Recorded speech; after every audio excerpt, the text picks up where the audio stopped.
মুহূর্তে আছেন আপনাদের সবার প্রিয় ডক্টর আলিফ, এবং যার ঘটনা আপনারা সবসময় শুনতে চান, শুনতে পছন্দ করেন, শুনতে ভালোবাসেন, এবং আমন্ত্রণ জানাচ্ছি আমাদের আজকের এই এপিসোডে ঘটনা শেয়ার করার জন্য। Thank you so much Rasel ভাই। আমার দ্বিতীয় ঘটনাটা খুব বেশি বড় না, এবং দ্বিতীয় ঘটনাটাও একজন ডাক্তারের পাঠানো, ডক্টর রায়হান। উনি আগেও আমাদের কাছে একটি ঘটনা পাঠিয়েছে। তো তার এই ছোট্ট একটি ঘটনা, এই ছোট্ট তারও একটা পেশেন্টের ঘটনা তিনি আমাদেরকে শেয়ার করেছেন, সেটাই আমি আজকে আপনাদের সামনে তুলে ধরছি। এবং ওনার কাছে মনে হচ্ছে এটা এক্সেপশনাল জন্য তিনি আমাকে পাঠিয়েছেন, এবং এটা 2019 সালের ফেব্রুয়ারির ঘটনা। উনি তখন শেরে বাংলা মেডিকেল কলেজে ইন্টার্নশিপ করেন, এবং তার প্লেসমেন্ট ছিল সিসিউতে। তো এক রাতে, ভোর রাতের দিকে আর কি, একটা লোক তাদের এখানে ভর্তি হয়।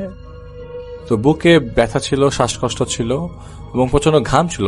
আর একটু আগে উনি একবার অজ্ঞান হয়ে গিয়েছিল, এবং হিস্ট্রিটা দিল তার অ্যাটেন্ডেন্ট। ক্লিনিক্যালি অ্যাকিউট এমআই মানে হচ্ছে আপনার মায়োকার্ডিয়াল ইনফার্কশন, এটা বুকের ব্যথা আর কি, বুকের সাইডের চেস্টের কন্ডিশন আর কি। অ্যাকিউট এমআই মনে হলো, এবং ইসিজি করে সেটা কনফার্ম করে। তো যথারীতি তার চিকিৎসা শুরু হয়ে যায়, এবং পেশেন্টের স্টেবল হতে 2 দিন সময় লাগে। তো 2 দিন পর এই কথায় পেশেন্টকে তিনি নিজ থেকেই জিজ্ঞেস করেন, মানে পেশেন্ট নিজের থেকেই একটা অদ্ভুত কাহিনী বলে। তো পেশেন্ট ছিল বরিশাল শহরের একটা অভিজাত এলাকায় বসবাস, মানে তার বাড়ি ছিল, এবং সে মধ্যবিত্ত পরিবারের একটা লোক। সে এলাকার বড় ঐতিহ্যবাহী প্রাচীন একটা পুকুর, এবং সেটার নাম তিনি বলেন নাই। এই পুকুরটি লিজ নেয় সিটি কর্পোরেশনের কাছ থেকে 1 বছরের জন্য। তারপর পুকুরে তিনি মাছ ছাড়েন। 1 বছর পর যখন মাছ ধরার সময় আসে, তার খুব এটা হচ্ছে 2018 সালে নয়, তো 19 সালের মাছ ধরার যখন সময় আসে, তখন দেখা যায় শীতের কারণে পুকুরে নর্মালি দেখা যায় শীতকালে পুকুরে মাছ পানি কমে যায়। তো অনেকেই গ্রামের বাড়িতে অনেক হিরিক পড়ে, সেচ দিয়ে মোটামুটি পানিটা বের করে দিয়ে ওই কাদার মধ্যে মাছ ধরার একটা হিরিক আমি জানি আছে আর কি, আমার গ্রামেও আছে। তো ঘটনার কন্ডিশন হচ্ছে যে উনি যে পুকুরটাতে পানিটা সরাতে যাবে, বা যেটা এক্সপেকটেশন যে শীতকালে পানি থাকবে কম, কিন্তু ততটা কমে না। তো সে মাছ ধরতে যেহেতু চায়, তার তিনি এখানে মাছ চাষ করছেন, তাকে ধরতে হবে। তো মাছ ধরার সুবিধার্থে তিনি পানি কমাতে সেচ মেশিন বসাবে আসলে একটা। তো 2-3 দিন এক নাগারে সেচ মেশিন চলে, কিন্তু তারপরও পানি যতটা কমার কথা ততটা কমে না। কেউ তাকে বলেছিল পুরনো পুকুর তো নিচে কুয়া থাকতে পারে, সুতরাং আপনি টেনশন করেন না, সেচ মেশিনে লাভ হবে না। তো যাই হোক, তিনি মেশিন বন্ধ করেন না আর কি। ঘটনার দিন তখন রাত 3টা বাজে, এবং শীতের রাত ছিল, চারিপাশে নিস্তব্ধ এবং কুয়াশায় ঢাকা। পুকুর পাড়ের রাস্তার 4-5টা রোড লাইটের সেদিন মাত্র একটা জ্বলছিল, ক্ষেতের আল দিয়ে ওই জায়গায় যেতে কয়েকটা রোড লাইট ছিল, এবং এর মধ্যে একটা জ্বলছিল 4-5টার মধ্যে। হঠাৎ পেশেন্ট, যে লোকটা তার ঘটনা শেয়ার করেছে, তার বাসা থেকে শোনে সেচ মেশিনের ঘট ঘট ঘট ঘট শব্দটা বন্ধ হয়ে গেছে। তিনি তাড়াতাড়ি ঘুম থেকে উঠে যায়, এবং সেই রাতের অন্ধকারে তড়িঘড়ি করে তিনি মেশিনের কাছে যায়। মেশিনের কাছে গিয়ে দেখে মেশিন কেন বন্ধ হলো, এবং সেটা বোঝার ট্রাই করতে থাকে। এমন সময় হঠাৎ করে চারিপাশে একটা বাতাসের মতো আসলো, এবং একটা মহিলা কণ্ঠে একটা লোক তার নাম ধরে ডাকলো, এবং কণ্ঠ শুনেই যে লোকটা ঘটনা বলেছে তার হাত পা কাঁপতে লাগলো।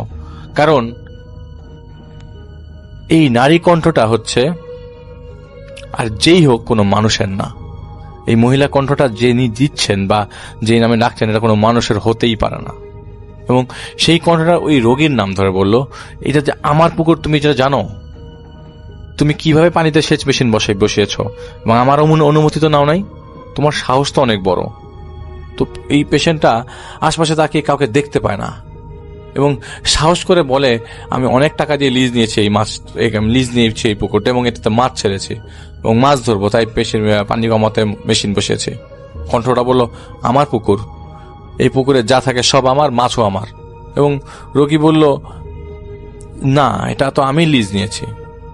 তো এটা উনি একটু রাগ নিয়ে বলছে, যদিও ওনার কথা কনভারসেশন করা উচিত হয় নাই, কনভারসেশনটা করা কোনোভাবে উচিত হয় নাই।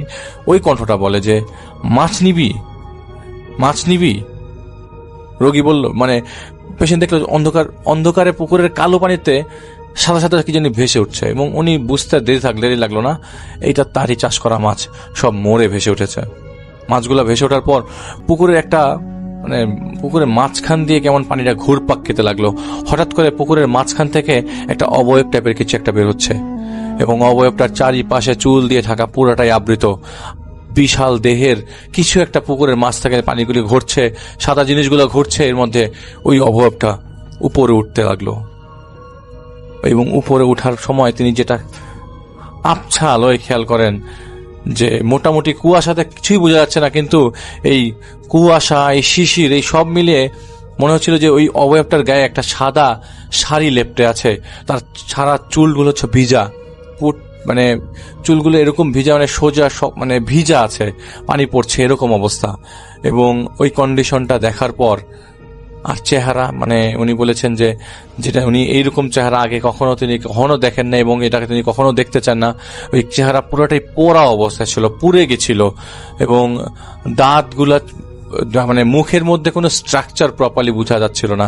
এটা আসলে মানুষের জগতে কারো অবয়ব এটা না, এটা কিসের অবয়ব তার ধারণার বাইরে।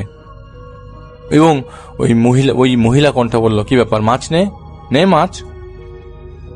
হঠাৎ করে এই রোগী, এই পেশেন্ট বুকে হঠাৎ চাপ অনুভব করতে লাগলো, সাথে সাথে তিনি অজ্ঞান হয়ে যায়। হাসপাতালে তাকে এই ঘটনার 1-2 ঘন্টা পরে নিয়ে আসা হয়েছিল। ওনারা ইসিজি করার পরে ওই ইসিজি রিপোর্টে আসে পেশেন্টের হার্ট অ্যাটাক করেছে। 5 দিন বিশ্রামে রেখে তাকে বাসায় পাঠানোর ব্যবস্থা যেদিন করা হচ্ছিল সেদিন আরেকটা অ্যাটাক হয় তার। এরপরে তাকে আর বাঁচানো যায়নি। হয়তো আর কোনো অংশীদারও পুকুরটি পায় নাই, কিন্তু উনি আর বেঁচে নাই। এবং এই ঘটনাটা কিন্তু পেশেন্ট হসপিটালে থাকা অবস্থায় তাদেরকে শেয়ার করেছিল। জানি না ঘটনার সত্যতা কতটুক, কিন্তু আমার কাছে ঘটনাটা একটু অবাক লেগেছে এবং অনেকেই পুকুর এবং মাছের ঘটনা চাচ্ছিলেন, তাই এটা শেয়ার করা। আশা করি ভালো লেগেছে। অনেক অনেক গেস্ট আজকে, আমরা চলেছি ডক্টর আলিফের কাছে। জি বলবো ভাইয়া, জি ঘটনা বলবো। হ্যাঁ জি। আচ্ছা, আমার যে থার্ড স্টোরিটা সেটা হচ্ছে আপনার গোপালগঞ্জ জেলার আর কি শেখ জাহিদ নামে একজন আমাকে ঘটনা পাঠিয়েছিল। এটা তার দাদার ঘটনা, 1987 সালের ঘটনা। এবং তিনি পেশায় ছিলেন একজন গ্রাম্য ডাক্তার আর কি। গ্রামের ডাক্তার, মানে ওই সময় একটা ট্রেনিং নিয়ে তিনি গ্রামের গরিব, মানে যারা ঢাকায় আসতে পারতো না, একটা প্রাইমারি ট্রিটমেন্ট করতেন আর কি। মানে এমবিবিএস ডক্টর ছিলেন না, মানে গ্রামের ডাক্তার ছিলেন আর কি। তো রেগুলার সময় মাগরিবের, মানে রেগুলারলি তিনি রোগী দেখেন মাগরিবের আজান, মানে মাগরিবের ওয়াক্ত পর্যন্ত নামাজ পড়ে সে মোটামুটি তার দোকানটা বন্ধ করে বাড়ি চলে আসেন। ওই জন্য ব্যতিক্রম কিছু না, মাগরিবের নামাজ শেষ করে দোকান বন্ধ করতে যাবেন, এমন সময় দেখা গেল বাইরে, তার দোকানের বাইরে কয়েকজন লোক এসে দাঁড়িয়ে আছে এবং তাকে নিয়ে যেতে এসছে। বলে যে পাশের বাসে অমুক খুব অসুস্থ, এবং উনিও জানতেন যে উনি অসুস্থ আর কি, যে অমুক খুব অসুস্থ, আপনি তো আমাদের সাথে চলেন আর কি, ওনার অবস্থাটা দেখেন কি অবস্থা, মনে হয় সময় নাই আর। তো উনি বলে দোকান বন্ধ করে ওনাদের সাথে গেলেন এবং বাড়িতে যাওয়ার পর দেখলেন যে উনি আর জীবিত নাই আর কি, যে লোকটার জন্য গেছেন আর কি। তো যেহেতু জীবিত নাই, তো এখন দাফন কাফনের জন্য লোকজন সব ডিসিশন নিচ্ছে এবং ঢাকা শহর থেকে আত্মীয় স্বজন এবং ওনার 2 ছেলে ঢাকা শহরে ঢাকায় থাকতো, ওই জন্য গোপালগঞ্জে যাওয়া পর্যন্ত ওয়েট করতে হচ্ছে। তো জানাজা হয় রাত্র 1টার দিকে। রাত 1টার দিকে জানাজা হওয়ার পরে কবরস্থ করার পরে ওনাকে ওই বাড়ির থেকে লোকজন বলে, যেহেতু রাতে বাড়িতে যাবেন আপনি থেকে যেতে পারেন। তখন যে আমাকে ঘটনা পাঠিয়েছেন তার বাবা তখন ছোট আর কি, যে আমার ছোট, তার বাবা না, সরি তার চাচা তখন ছোট, বলে আমার বাচ্চা ছোট আছে বাড়িতে, আমাকে যেতে হবে, আমি চলে যাব, সমস্যা নাই, আপনি টেনশন করেন না। তো তার যে বাড়ি থেকে তিনি তার বাড়িতে যাবেন, সেই বাড়িটা যাওয়ার আগে দিয়ে ওই বাড়ি থেকে রাস্তা, একটা পাকা রাস্তায় উঠতে হতো এবং এই পাকা রাস্তা পর্যন্ত পুরোটাই একটা বাঁশঝাড়ের পাশ দিয়ে যেতে হতো এবং পাকা রাস্তা দিয়ে আবার কিছু দূর আগানোর পরে আবার বাম সাইড দিয়ে নেমে কাঁচা রাস্তায় নেমে তার বাড়ির দিকে যেতে হতো। তো তিনি কি করলেন, ওই বাড়ি থেকে রওনা দিলেন এবং 7-5 চিন্তা করতে করে আস্তে আস্তে রওনা দিয়ে দিলেন। তো বাঁশঝাড়টা পুরোটাই অন্ধকার ছিল আর কি। তখন মানে আশেপাশে আলো থাকলেও বাঁশঝাড়ের কারণে কোনো কিছু দেখা যায় না, এরকম অবস্থা। অনেক বড় বড় গাছ ছিল। তো ওই বাঁশঝাড় দিয়ে যাওয়ার পথে হাতের বাম দিকে পড়ে কবর, অনেক কবর বলতে রাসেল ভাই, মানুষ মারা গেলে যে বাউন্ডারি লেস কবরগুলো, এখানে মানে কবরস্থান সবাই জানে, কিন্তু ওইটার আশেপাশে কোনো বাউন্ডারি ছিল না।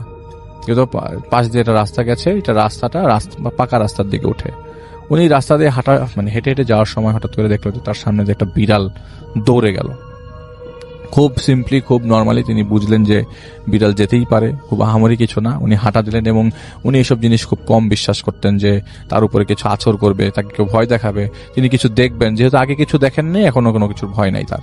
তিনি হাঁটতে হাঁটতে পাকা রাস্তায় ওঠার আগেই আরেকটা কুকুর তার সামনে দিয়ে পার হয়ে যায়। কুকুরটা বেশ বড় সাইজের, রাস্তা পার হয়ে যায় এবং তিনি পাকা রাস্তায় আস্তে আস্তে চিন্তা করতে করতে পাকা রাস্তায় উঠে যান যে এখন কোনো প্রবলেম হয় না, এখন তো পাকা রাস্তায় উঠে গেছি। পাকা রাস্তা থেকে নেমে গেলে তো আমার বাড়ি 4-5 মিনিট। পাকা রাস্তা দিয়ে কিছু দূর সামনে আগাতেই তিনি দেখলেন যে ওই বিড়ালটা না, কয়েকটা কুকুর তার সামনে দিয়ে আসছে এবং তাকে কিছুটা বাধা দেওয়ার চেষ্টা করছে, জেন না বা কিছু ঘেউ ঘেউ করে তাকে তাড়ানোর চেষ্টা করছে যেখান থেকে চলে যাওয়া বা কিছু একটা। তো তাদের বাড়িতে যাওয়ার পথে হাতের ডান দিকে একটা শ্মশান ঘাট পড়ে এবং শ্মশান ঘাটের সামনে যেটা গেট ছিল এরকম যে উনি যে বাড়িতে বাম দিকে নামবে আর ডান দিকে পড়ে শ্মশান ঘাট। উনি হঠাৎ করে দেখলেন যে শ্মশান ঘাটে একটা লাশ পড়ছে। তো এতক্ষণ ধরে উনি হাঁটছে, তার কাছে মনে হচ্ছিল তার পিছনে কেউ হাঁটছে। কয়েকবার সে পিছনে তাকায়ও যে পিছনে কেউ আছে কিনা, উনি দেখে যে না, পিছনে কেউ নাই। এরকম একবার পিছনে ঘুরেই ফেলে যে মনে হচ্ছিল পিছনে কেউ আছে, বা 100 গজ 200 গজ পিছনে কেউ হাঁটছে, পিছনে তাকে দেখে না, কেউ নাই। তো হঠাৎ করে এই শ্মশানে আসার পর তিনি দেখলেন অনেকগুলো মানুষ, লম্বা লম্বা অনেকগুলো মানুষ একটা লাশ পোড়াচ্ছে। তিনি খুবই রিল্যাক্সড হন যে না, আসলে ঠিক আছে, লোকজন পাওয়া গেল, কাউকে পাওয়া গেল। তো উনি শ্মশানের পাশ দিয়ে দেয়াল ঘেঁষে হেঁটে যাচ্ছে, যে এমন সময় দেখলো যে যেই লোকগুলা লাশ পোড়াচ্ছে এবং যে লাশটা ইভেন পুড়ছে তাকে প্রপারলি দেখা যাচ্ছে, কারণ লাশটা যখন পোড়ায় তখন পুরাটা কাঠ দিয়ে ঢেকে ফেলা হয়, কিন্তু ওই লাশটা পুরো কমপ্লিটলি দেখা যাচ্ছে এবং তার চারিপাশে যে কয়জন লোক ওই লাশ পোড়াচ্ছিল তারা তার দিকে তাকিয়ে আছে। তিনি একটা পর্যায়ে ওভারলুক করে সামনের শ্মশান ঘাটটা ক্রস করে গেলেন। ওয়েট এ মিনিট, শ্মশান ঘাটটা যে ক্রস করে গেলাম, এই শ্মশান ঘাটটা তো অনেকদিন যাবৎ বন্ধ, এখানে তো কোনো ধরনের লাশ পোড়ানো হয় না। এলাকার লোকজনরা সবাই এই জায়গায় লাশ পোড়ানো বন্ধ করে দিয়েছে, কারণ সরকারের খাস জমি এটা, এখানে লাশ পোড়ানো যাবে না। কিন্তু এইখানে লাশ পোড়াচ্ছে কেন? লাশ পোড়াচ্ছে কে তাইলে? উনি কি করলেন, প্রায় 50-60 গজ দূরে হাঁটার পরে পিছনে তাকালেন এবং চোখগুলা কোথায় পজিশন করা কিন্তু বোঝা যাচ্ছে না দূর থেকে, কিন্তু তার কাছে মনে হলো ওই যে কয়জন লোক এই লাশ পড়েছে সেটা তার দিকেই তাকিয়ে আছে। তিনি কি করলেন, পাকা রাস্তা থেকে নেমে কাঁচা রাস্তায় নেমে গেলেন তার বাড়ির দিকে। এর পর্যায়ে তার কোনো প্রবলেম হলো না, বাড়ি পর্যন্ত পৌঁছে গেল এবং বাড়ি পর্যন্ত পৌঁছে যাওয়ার পরে বাড়িতে যে তিনি অজ্ঞান হয়ে যান। যে এরকম ঘটনা তো তিনি আগে কখনো ফেস করেন নাই। পরের দিন বাড়ির লোকজনদেরকে নিয়ে যান ওই শ্মশান ঘাটে, যে আদৌ কোনো কিছু পুড়েছিল না কেউ দিন এখানে পরে। কারণ যদি আপনাকে আজকে কেউ পোড়ায় তো পরের দিন আপনি দেখতে পারবেন যে আপনার অনেক কিছু পোড়া জিনিস পড়ে থাকে। তো লোকজন নিয়ে যায়, গিয়ে দেখে যে আদৌ ওখানে কিছু পোড়া ছিল না এবং পুরানো অবস্থায় কিছু পাওয়া যায় নাই। এটাই ছিল রাস্তায় ছোট ঘটনা, যদি আমি ছোট করে বলেছি। এবং এই শ্মশান তো অলরেডি পরিত্যক্ত ছিল, তাই না? পরিত্যক্ত ছিল, অলরেডি পরিত্যক্ত ছিল। কি মনে হয় আলিফ, এটা আসলে কারণটা কি হতে পারে? এবং আমি শেষ করিনি রাসেল ভাই। আচ্ছা শুনি। হ্যাঁ। তো কাঁচা রাস্তাতে যাওয়ার পথে, তার বাড়িতে যাওয়ার পথে, হ্যাঁ, তো বাড়ির গেটের ঠিক 100 গজ সামনে একটা লোক দাঁড়ানো অবস্থায়, আগুন দূর থেকে মনে ছিল যে আগুন জ্বলছে, কিছু আগুনের পাশে কেউ দাঁড়িয়ে আছে। তো উনি কাছে যাওয়ার পর যেটা দেখলো যে যেই মানুষটার লাশ পোড়াচ্ছিল সেই মানুষটা কাঠ ওই জায়গায় দাঁড়িয়ে আছে। সেই মানুষটাই কিন্তু প্রপারলি বোঝা ছিল না আদৌ সেই মানুষটা, কিন্তু এই কিছুক্ষণ আগে যাকে দেখলো লাশ পুড়ছে তিনি কাঠ ওই জায়গায় একজন মানুষ দাঁড়িয়ে আছে। এরপরেই তিনি অজ্ঞান হয়ে যায় এবং বাসায় যেয়ে বলে যে আমি এই ঘটনা ফেস করে আসছি গতকালকে রাতে। এমন না যে তিনি আগে কখনো পজেস ছিল বা তার ফ্যামিলিতে এরকম কেউ পজেস হয়েছিল বা তিনি আগে কেউ এরকম ফেস করেছে, এরকম আগে অনেকবার রাতে ঘটনা ঘটেছে, কিন্তু এর আগে তিনি কখনো এরকম কিছু ফেস করেন নাই। পরে লোকজন নিয়ে যাওয়া হয় এবং ওই শ্মশান যে সেখানে আগে পোড়ানো হতো, ওখানে দেখে বাড়িতে তালা মারা এবং ওখানে কোনো চিহ্নই নাই যে কেউ এখানে লাশ পুড়িয়েছে বা সামথিং। এটাই ছিল ঘটনা। থ্যাংক ইউ সো মাচ আপনার ঘটনার জন্য, আপনাকে অনেক ধন্যবাদ। এবং আমি এখন যেটা করব সেটা হচ্ছে চলে যাব সরাসরি আমাদের পরবর্তী যে অতিথি আছেন তার কাছে। আমার ঘটনাটি অ্যাকচুয়ালি 1960 সালের দিকে আমার নানার সাথে ঘটে যাওয়া। এই ঘটনাটি ঘটেছে আমাদের গ্রামের বাড়ি গাইবান্ধাতে। তো আমার নানার যে বড় ভাই ছিলেন, আমার সম্পর্কে বড় নানা হন, তার বিয়ের ঘটনা। তো যথারীতি আগে রাসেল ভাই আপনারা জানেন যে আগে তেমন গাড়ি ঘোড়ার ব্যবস্থা ছিল না, যার কারণে বরযাত্রীরা আমার বড় নানার শ্বশুরবাড়িটা একটু দূরে হওয়ার কারণে বরযাত্রীরা ট্রেনে গেছিল। তো আস্তে আস্তে বিয়া সম্পূর্ণ করতে করতে মোটামুটি অনেক রাত হয়ে যায়, যার কারণে পরবর্তীতে আস্তে আস্তে অনেক রাত। তো নতুন বউ নিয়ে তখন তার শ্বশুরবাড়ির লোক আর আসতে দেয়নি। তাই আমার নানা স্বনামধন্য স্কুল টিচার ওই এলাকার, তো সে মানুষের বাসায় থাকতে পছন্দ করতো না। তো সে কি করলো, সে একা মানে একটু রাগের মতো হয়ে একা একা চলে আসলো। তো শেষ ট্রেন ছিল রাত 12টায়, সেই ট্রেনে করে আমার নানা মানে আমাদের গাইবান্ধার উদ্দেশ্যে আসলো। তো আসার সময় রাসেল ভাই কোনো প্রবলেম হয়নি, সে ভালোভাবেই স্টেশনে নামে। সো স্টেশন থেকে আমাদের নানা বাড়িতে প্রায় 3-4 কিলো রাস্তা হেঁটে যেতে হয়, সে তার মধ্যে রেল লাইন দিয়ে হাঁটতে হয় 2-3 কিলোর মতো, এরপরে কাঁচা রাস্তা দিয়ে হাঁটতে হয়। তো রাসেল ভাই ঘটনাটা হয় যখন স্টেশনে নামে, ট্রেনটা তাকে ক্রস করে, সে রেল লাইন দিয়ে হাঁটা শুরু করে বাড়ির উদ্দেশ্যে। তো কিছু দূরে যাওয়ার পর রাসেল ভাই আমাদের ওখানে একটা রেল লাইনের পাশে একটা জায়গা আছে, যেটা আর কি মানে হাতের বাম পাশে পরে হচ্ছে শ্মশানঘাট এবং ডান পাশে পরে হচ্ছে বিল। তো আমার নানা করলো কি, সেই শ্মশানঘাটটা যখন ক্রস করবে তখন অনেক দূর থেকে খেয়াল করলো যে সেই শ্মশানঘাটের মধ্যে মানে কোনো একটা জিনিস ছায়ার মতো দেখা যাচ্ছে দূর থেকে, আবছা আলোয়। সেই শ্মশানঘাটে এক পা দিয়ে রেখেছে এবং বিলের মাঝখানে আর এক পা, মাঝখান দিয়ে রেল লাইনটা গেছে। তো রাসেল ভাই নানা তো দূর থেকে দেখে, সে অনেক সাহসী লোক ছিল, যাই হোক সে তেমন ভয় না পেলেও তার কাছে তার স্মোকিং করার অভ্যাস ছিল, যার কারণে সে মানে অনেক দূর থেকে মানে সিগারেট ধরায়। তো তার কাছে যে 2-3টা সিগারেট ছিল রাসেল ভাই, সেটা মানে ওই জিনিসটার কাছে আস্তে আস্তে শেষ হয়ে যায়। পরবর্তীতে আমার নানা চিন্তা করে যে এবার তো আমাকে ধরবে, আমার আজকে মৃত্যু হবে, না হলে কিছু একটা করবেও। তো আমার নানা খুব ভয় পায় এবং রেল লাইনে বসে এখন আমাদের গ্রামের কথা, একটা গ্রামের মানুষের মধ্যে একটা কথা প্রচলিত আছে যে শয়তানের উপরে শয়তানি করলেও নাকি শয়তান সেটা ধরে না। তো নানা সেটা করলো, তার পরনে প্যান্ট ছিল, সেই প্যান্টটা খুলে মাথায় বাঁধলো। মাথায় বাঁধার পরে ভুট্টা মানে যেটাই ছিল আর কি, যে জিনিসটা, সেটা আর কি মানে চলে গেল ওইখান থেকে। সো রাসেল ভাই সেখান থেকে নানা মানে প্রচন্ড পরিমাণে ভয় পায় এবং সে মানে প্রায় অজ্ঞানের মতো অবস্থা, কিন্তু তার ভিতরে একটা চেষ্টা ছিল তাকে বাড়িতে যেতে হবে, যার কারণে সেখান থেকে সে দৌড় শুরু করে এবং দৌড় দিয়ে সে বাড়িতে এসে অজ্ঞান হয়ে যায়। তো সেই দিন রাতে আমার নানার বাবা যিনি ছিলেন, সে মানে মোটামুটি ওঝা টাইপের একজন কবিরাজ ছিলেন, যে আর কি মানে ঝাড়ফুঁক করাইতে পারতো। তো যার কারণে মানে সে বাড়িতে এসে তার বাবা তাকে ঝাড়ফুঁক দিয়ে আর কি সেদিনের মতো সুস্থ করে তোলে। কিন্তু রাসেল ভাই সেদিন রাতে যাওয়ার পরে পরবর্তী দিন যে রাতটা হয়, সেটা হচ্ছে আমার নানা বিছানায় শুয়েছিল আর আমার নানার মা এবং বাবা তারা নিচে শুয়েছিল। তো গ্রামে যেটা হয় রাসেল ভাই, যে মানে ইয়াং বয়সের ছেলেপেলেরা তারা লুঙ্গি পরে এবং খালি গায়ে ঘুমায় গরমের দিনে। তো হারিকেন জ্বলছিল, এমন সময় রাসেল ভাই আমার নানা খেয়াল করলো দরজা দিয়ে মানে দরজা খোলা ছাড়াই দরজার ভিতর দিয়ে মানে কিছু একটা প্রবেশ করলো। মানে সেটা দেখতে একটা গরিলার মতো, সারা গা লোমশও ছিল সারা শরীরে। তো আমার নানা দেখে মানে তন্দ্রার মতো ছিল, তো মানে সে এটা হ্যালোসিনেশন বা যাই বলে মানে কাটানোর চেষ্টা করলো, কিন্তু সেই জিনিসটা একটু পরেই তার ঘাড়ের নিচ দিয়ে এক হাত এবং পায়ের নিচ দিয়ে এক হাত দিয়ে তাকে বিছানা থেকে তুলে ফেললো। তো তুলে ফেলার পরে নানা তখন মানে চিৎকার করার চেষ্টা করছে, নড়াচড়া করার চেষ্টা করছে, কিন্তু কিছু পারছে না, কোনো একটা কিছু তাকে আটকে রেখেছে, যার কারণে সে মানে ওই কাজ মানে চিল্লাচিল্লি করতে পারছে না। পরে সেই জিনিস যখন তাকে অনেকটা দূরে মানে দরজার কাছে নিয়ে গেছে, তখন আর কি আমার নানা একটা জোরে চিৎকার দেয় এবং তার মা বাবার গায়ের উপর পড়ে যায় আর কি সেই দিন। তো সেই জিনিসটা তাকে ফেলে রেখে চলে যায় এবং এই জিনিসটা লোমশ মানে এই জিনিসটা আমার নানার মা বাবা সবাই দেখেছে যে ওটা হচ্ছে মানে যে লোমগুলো ছিল সেগুলো পরের দিন সকালে আমার নানার গায়ে পাওয়া যায়, একটা কালো বিড়ালের মতো লোম। তো এইখান থেকে আর কি ঘটনাটা মানে সবাই বিশ্বাস করে এবং এই ছিল আমার ঘটনা। এখন যেটা করব সেটা হচ্ছে সরাসরি চলে যাব আরো একটি ঘটনায়, এবং এই মুহূর্তে আমার সঙ্গে আছেন আপনাদের অত্যন্ত পছন্দের একজন মানুষ, যিনি হচ্ছেন আফনান ভাই। তাকে আমি বলেছিলাম এবং তিনি একটা ঘটনা পাঠিয়েও দিয়েছেন। তার সেই ঘটনাটি আমি এখন আপনাদের জন্য প্লে করছি, আশা করছি আপনাদের সবার ভালো লাগবে। চলুন শুনে আসি আফনান ভাইয়ের ঘটনাটি। ঘটনাটি খুবই অদ্ভুত। এই ঘটনাটি যিনি আমাকে দিয়েছিলেন তার নাম হচ্ছে হাসানুল হক ভাই। উনি বাংলাদেশের একটি স্বনামধন্য প্রাইভেট কোম্পানিতে জব করছেন। উনি যখন আমাকে ঘটনাটি দিয়েছিলেন তখন তিনি ফরিদপুর জেলার এরিয়া ম্যানেজার হিসেবে ছিলেন ওই কোম্পানির। এখন উনি গাজীপুর জোনে আছেন, মানে পোস্টিং হয়ে এদিকে চলে এসেছেন।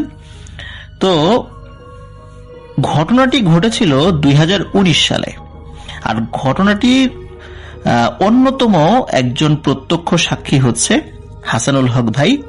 উনার বাড়ি হচ্ছে গাইবান্ধা জেলার গোবিন্দগঞ্জ উপজেলার দেওয়ানতলা নামক জায়গায়। আর উনি যেহেতু ফরিদপুরে ওই সময় ছিলেন 2019 সালে। আর ঘটনাটির মূল যে ভিকটিম তার নাম হচ্ছে নয়ন ভাই। উনিও একটা প্রাইভেট কোম্পানিতে ওখানকার এরিয়া ম্যানেজার হিসেবে ছিলেন। তবে তার কোম্পানিটি ছিল ভোজ্য তেল, মানে এই যে সয়াবিন তেল বা এই ধরনের যে তেলগুলো আমরা সাধারণত খেয়ে থাকি, এই একটা কোম্পানির। সঙ্গত কারণে কোম্পানির নামটি আমি বলছি না। 2019 সালের শীত পড়বে পড়বে ভাব, এই নভেম্বরের শুরুর দিকে এমন একটা সময় এই ঘটনাটি ঘটেছিল। তো এই নয়ন ভাই চিনি, উনি যেহেতু ওনার সেলস রিলেটেড ওনার ইয়েটা আর কি জব ডেসক্রিপশনে রয়েছে, জব রেসপন্সিবিলিটিজ, ওনার আন্ডার যে সমস্ত লোকেরা রয়েছে বিভিন্ন জায়গায় তারা দোকানে গিয়ে অর্ডারগুলো সংগ্রহ করেন, আর এগুলো ইনভেস্টিগেশন করার জন্য তাকেও বিভিন্ন জায়গায় ঘুরতে হতো। আর উনি ফ্রেশ মাছ খেতে খুব পছন্দ করেন, এই কারণে চরভদ্রাসন যেই মানে জায়গাটা রয়েছে আর কি ফরিদপুর জেলার, তো এখানকার একটা জায়গা আছে পুকুরিয়া নামে একটা জায়গা আছে। যারা অত্র অঞ্চলের বাসিন্দা তারা অবশ্যই সেই জায়গাটি চিনবেন। তো পুকুরিয়াতে উনি মাঝে মাঝেই ফ্রেশ মাছ কিনতেন। ওই মাছ কেনার কারণে ওখানকার একটা ছেলে, তার নাম হচ্ছে রনির বাড়ি আবার ওই পুকুরিয়াতে না, তার বাড়ি হচ্ছে কানাইপুর নামক একটা জায়গা। ফরিদপুর থেকে আপনি যদি যশোরের দিকে যেতে যান, কিছু পথ যাওয়ার পরেই, মানে অল্প কিছু পথ যাওয়ার পরেই একটি জায়গা রয়েছে, খুব ব্যস্ততম একটি জায়গা। ওই জায়গাটার নাম হচ্ছে কানাইপুর। ওই কানাইপুর মূলত পাট আছে না, যেটা আমাদের মানে ফরিদপুর অঞ্চলে প্রচুর পাট উৎপন্ন হয়, পাট ব্যবসার জন্য খুব গুরুত্বপূর্ণ একটা স্পট হচ্ছে এই কানাইপুর। যাই হোক, ওই রনি যে ছিল জেলে, তার বাড়ি ছিল কানাইপুরে। তো পুকুরিয়াতে ওই কানাইপুরের ওই রনি যে জেলে প্লাস মাঝি, তার সাথে পরিচয় হয় ওই নয়ন ভাইয়ের। যেহেতু মাঝে মাঝে ফ্রেশ মাছগুলো নয়ন ভাইকে দিত, ভালো একটা সম্পর্ক, হৃদ্যতাপূর্ণ সম্পর্ক গড়ে উঠেছিল। তো একবার নয়ন ভাই বলে যে, রনি তুমি কিভাবে মাছ ধরো রাতের বেলা, আমি দেখতে যাব, আর আমি একা যাব না, আমার সাথে আরো কিছু কলিগ নিয়ে যাবো, আমরা সারা রাত ঘুরবো, তোমার মাছ ধরা দেখবো। তো রনি সানন্দে রাজি হয় যে ঠিক আছে যাবেন। তো এইভাবে একটা ডেট ফিক্সড হয় যে অমুক দিন আমরা যাব। তো আসলে ব্যাপারটা হয়েছিল কি, যে ওইটা একদম প্রাথমিক কথা ছিল, মানে এটা যে একদম 100% ফাইনালাইজড হয়ে গেছে বিষয়টা এমন নয়। প্রাথমিকভাবে কথা হয়েছিল, ফাইনাল কথা উনি তখনও বলেননি, কারণ ফাইনাল কথা বলতে গেলে এই হাসানুল হক ভাই এবং আরো যারা যারা যাবেন তাদের সাথে কথা বলতে হবে, মানে একটা প্রাথমিক একটা সিদ্ধান্ত হয়েছে আর কি। এই কথাটা শুধু নয়ন ভাইয়ের সাথে ওই রনির হয়েছে।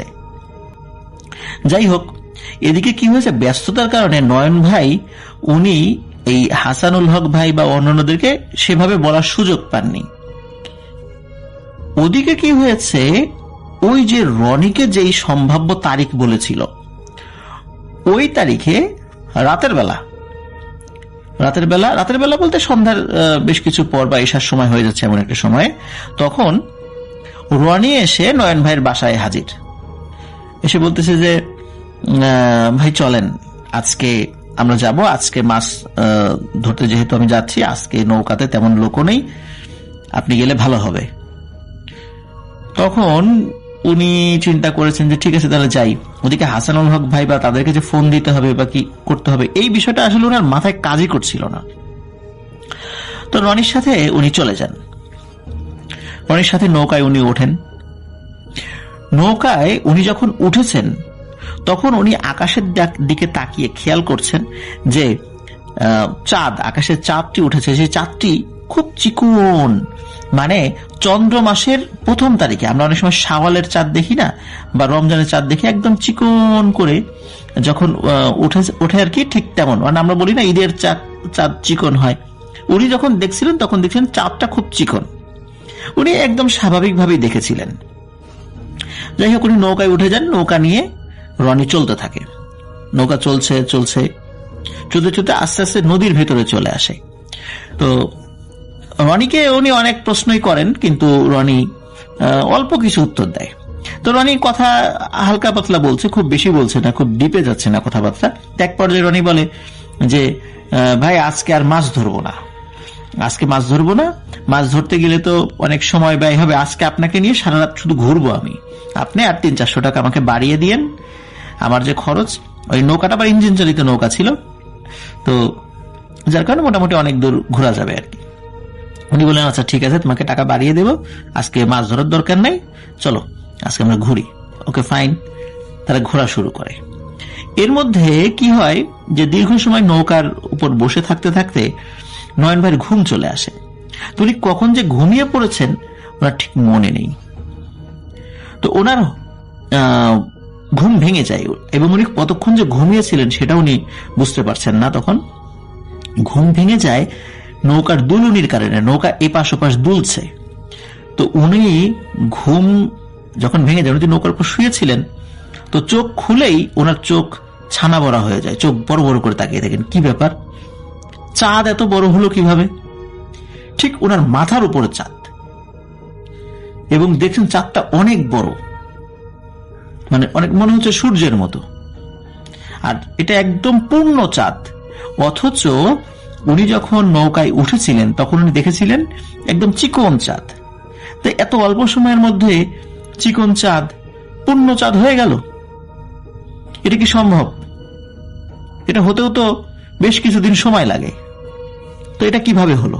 তো উনি বিষয়টা চিন্তা করেছিলেন যে যাই হোক, নৌকা যখন উঠেছি মানে দেখতে ভুল করেছিলাম, চাঁদটা হয়তো এরকমই ছিল, আমি হয়তো খেয়াল করিনি, বা মেঘের কারণে এরকমটা মনে হতে পারে, উনি চিন্তা করেছেন। তো উনি উঠে বসেন, উঠে বসে দেখেন যে নৌকাতে রনি নেই, কিন্তু নৌকার এক পাশে 4-5 জন লোক গোল হয়ে বসে আছে। নৌকাটা যেহেতু ইঞ্জিন চালিত ছিল, একটু বড় নৌকা ছিল আর কি, তো নৌকার এক মাথায় 4-5 জন লোক বসে আছে। ওই মাঝখানে বা ওই ওদের মধ্যে একজন মানুষ, যে সাদা মানে ড্রেস পরা, ওই যে সাধু সন্ন্যাসীরা যে ধরনের সাদা এক ধরনের কাপড় পরে না, ঠিক তেমন।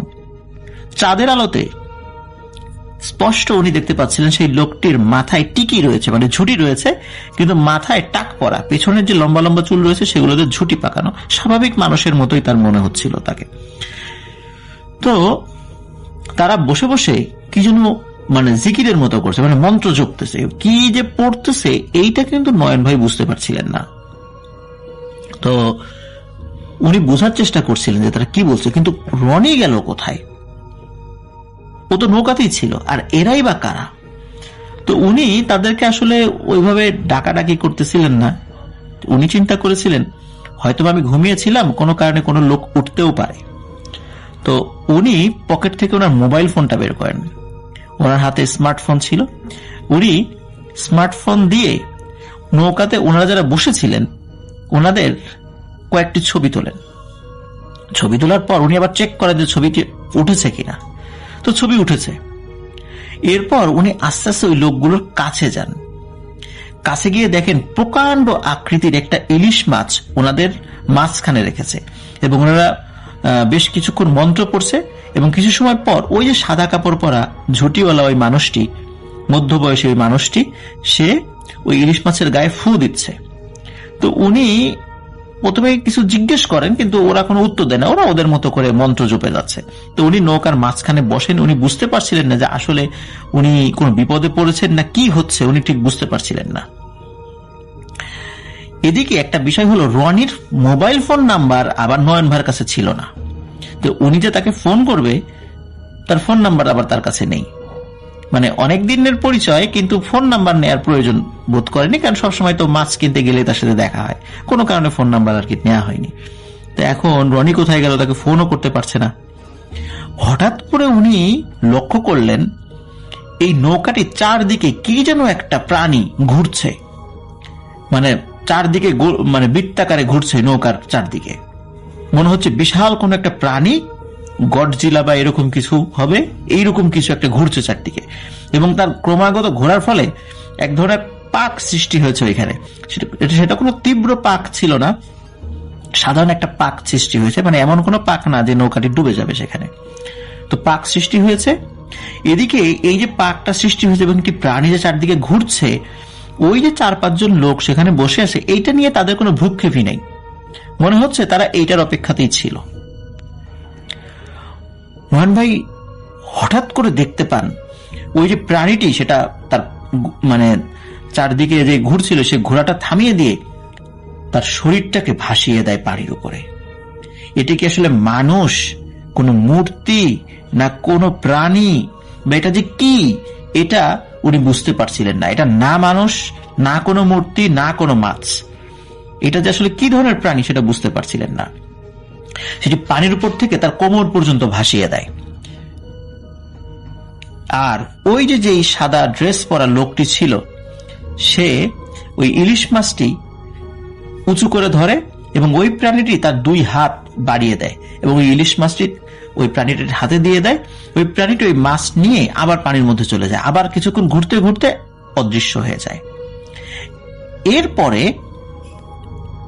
এই নয়ন ভাইয়ের আর কিছু মনে নেই। ওনার যখন জ্ঞান ফেরে তখন তিনি দেখেন যে ওই নদীর তীরে কাদার মধ্যে উনি পড়ে আছেন। হালকা যে স্রোত, সেই স্রোতগুলো এসে ওনার গায়ে লাগছে। এখানে একটি বিষয় বলে রাখি প্রিয় লিসেনার্স, যে উনি যখন ঘুম ভেঙে যান আর কি, মানে ঘুম ভেঙে যখন ওই লোকদেরকে দেখেছিলেন তখন তো সূর্যের মতো করে চাঁদ দেখেছিলেন, মাথার উপরে ছিল। কিন্তু শেষ দিকে এসে যখন উনি ওই লোকদেরকে দেখছিলেন যে বিশাল আকৃতির একটা প্রাণী সে ওই মাছ নিয়ে চলে গেল, তখন উনি হঠাৎ করে খেয়াল করেছিলেন যে চাঁদটি পূর্ব দিকে এবং লাল টকটক হয়ে আছে। তাহলে কিছু সময় আগে দেখলেন মাথার উপরে, এখন দেখলেন লাল টকটকে হয়ে আছে। আর উনার নৌকাটা যেখানে ছিল আশেপাশে কিন্তু উনি কিচ্ছু দেখতে পাচ্ছিলেন না। সাধারণত নদীর দুপাশে কিন্তু গাছপালা এগুলো দেখা যায়, আর পুকুরিয়াতে এমন কোন ওরকম প্লেস নাই যে মানে এমন জায়গায় আপনি থাকবেন আশেপাশে কিছুই দেখা যাবে না চাঁদের আলোতে, এরকমটা নয়। আশেপাশে আপনি দূরে হলেও আপনি কুল কিনারে দেখতে পাবেন। কিন্তু ওই জায়গাটাতে নদীর পানিতে এমন স্রোত ছিল বা ঢেউ ছিল, মনে হচ্ছে উনি সমুদ্রের মধ্যে চলে আসেন ওই নৌকাটি, এরকম তো কোথাও নেই।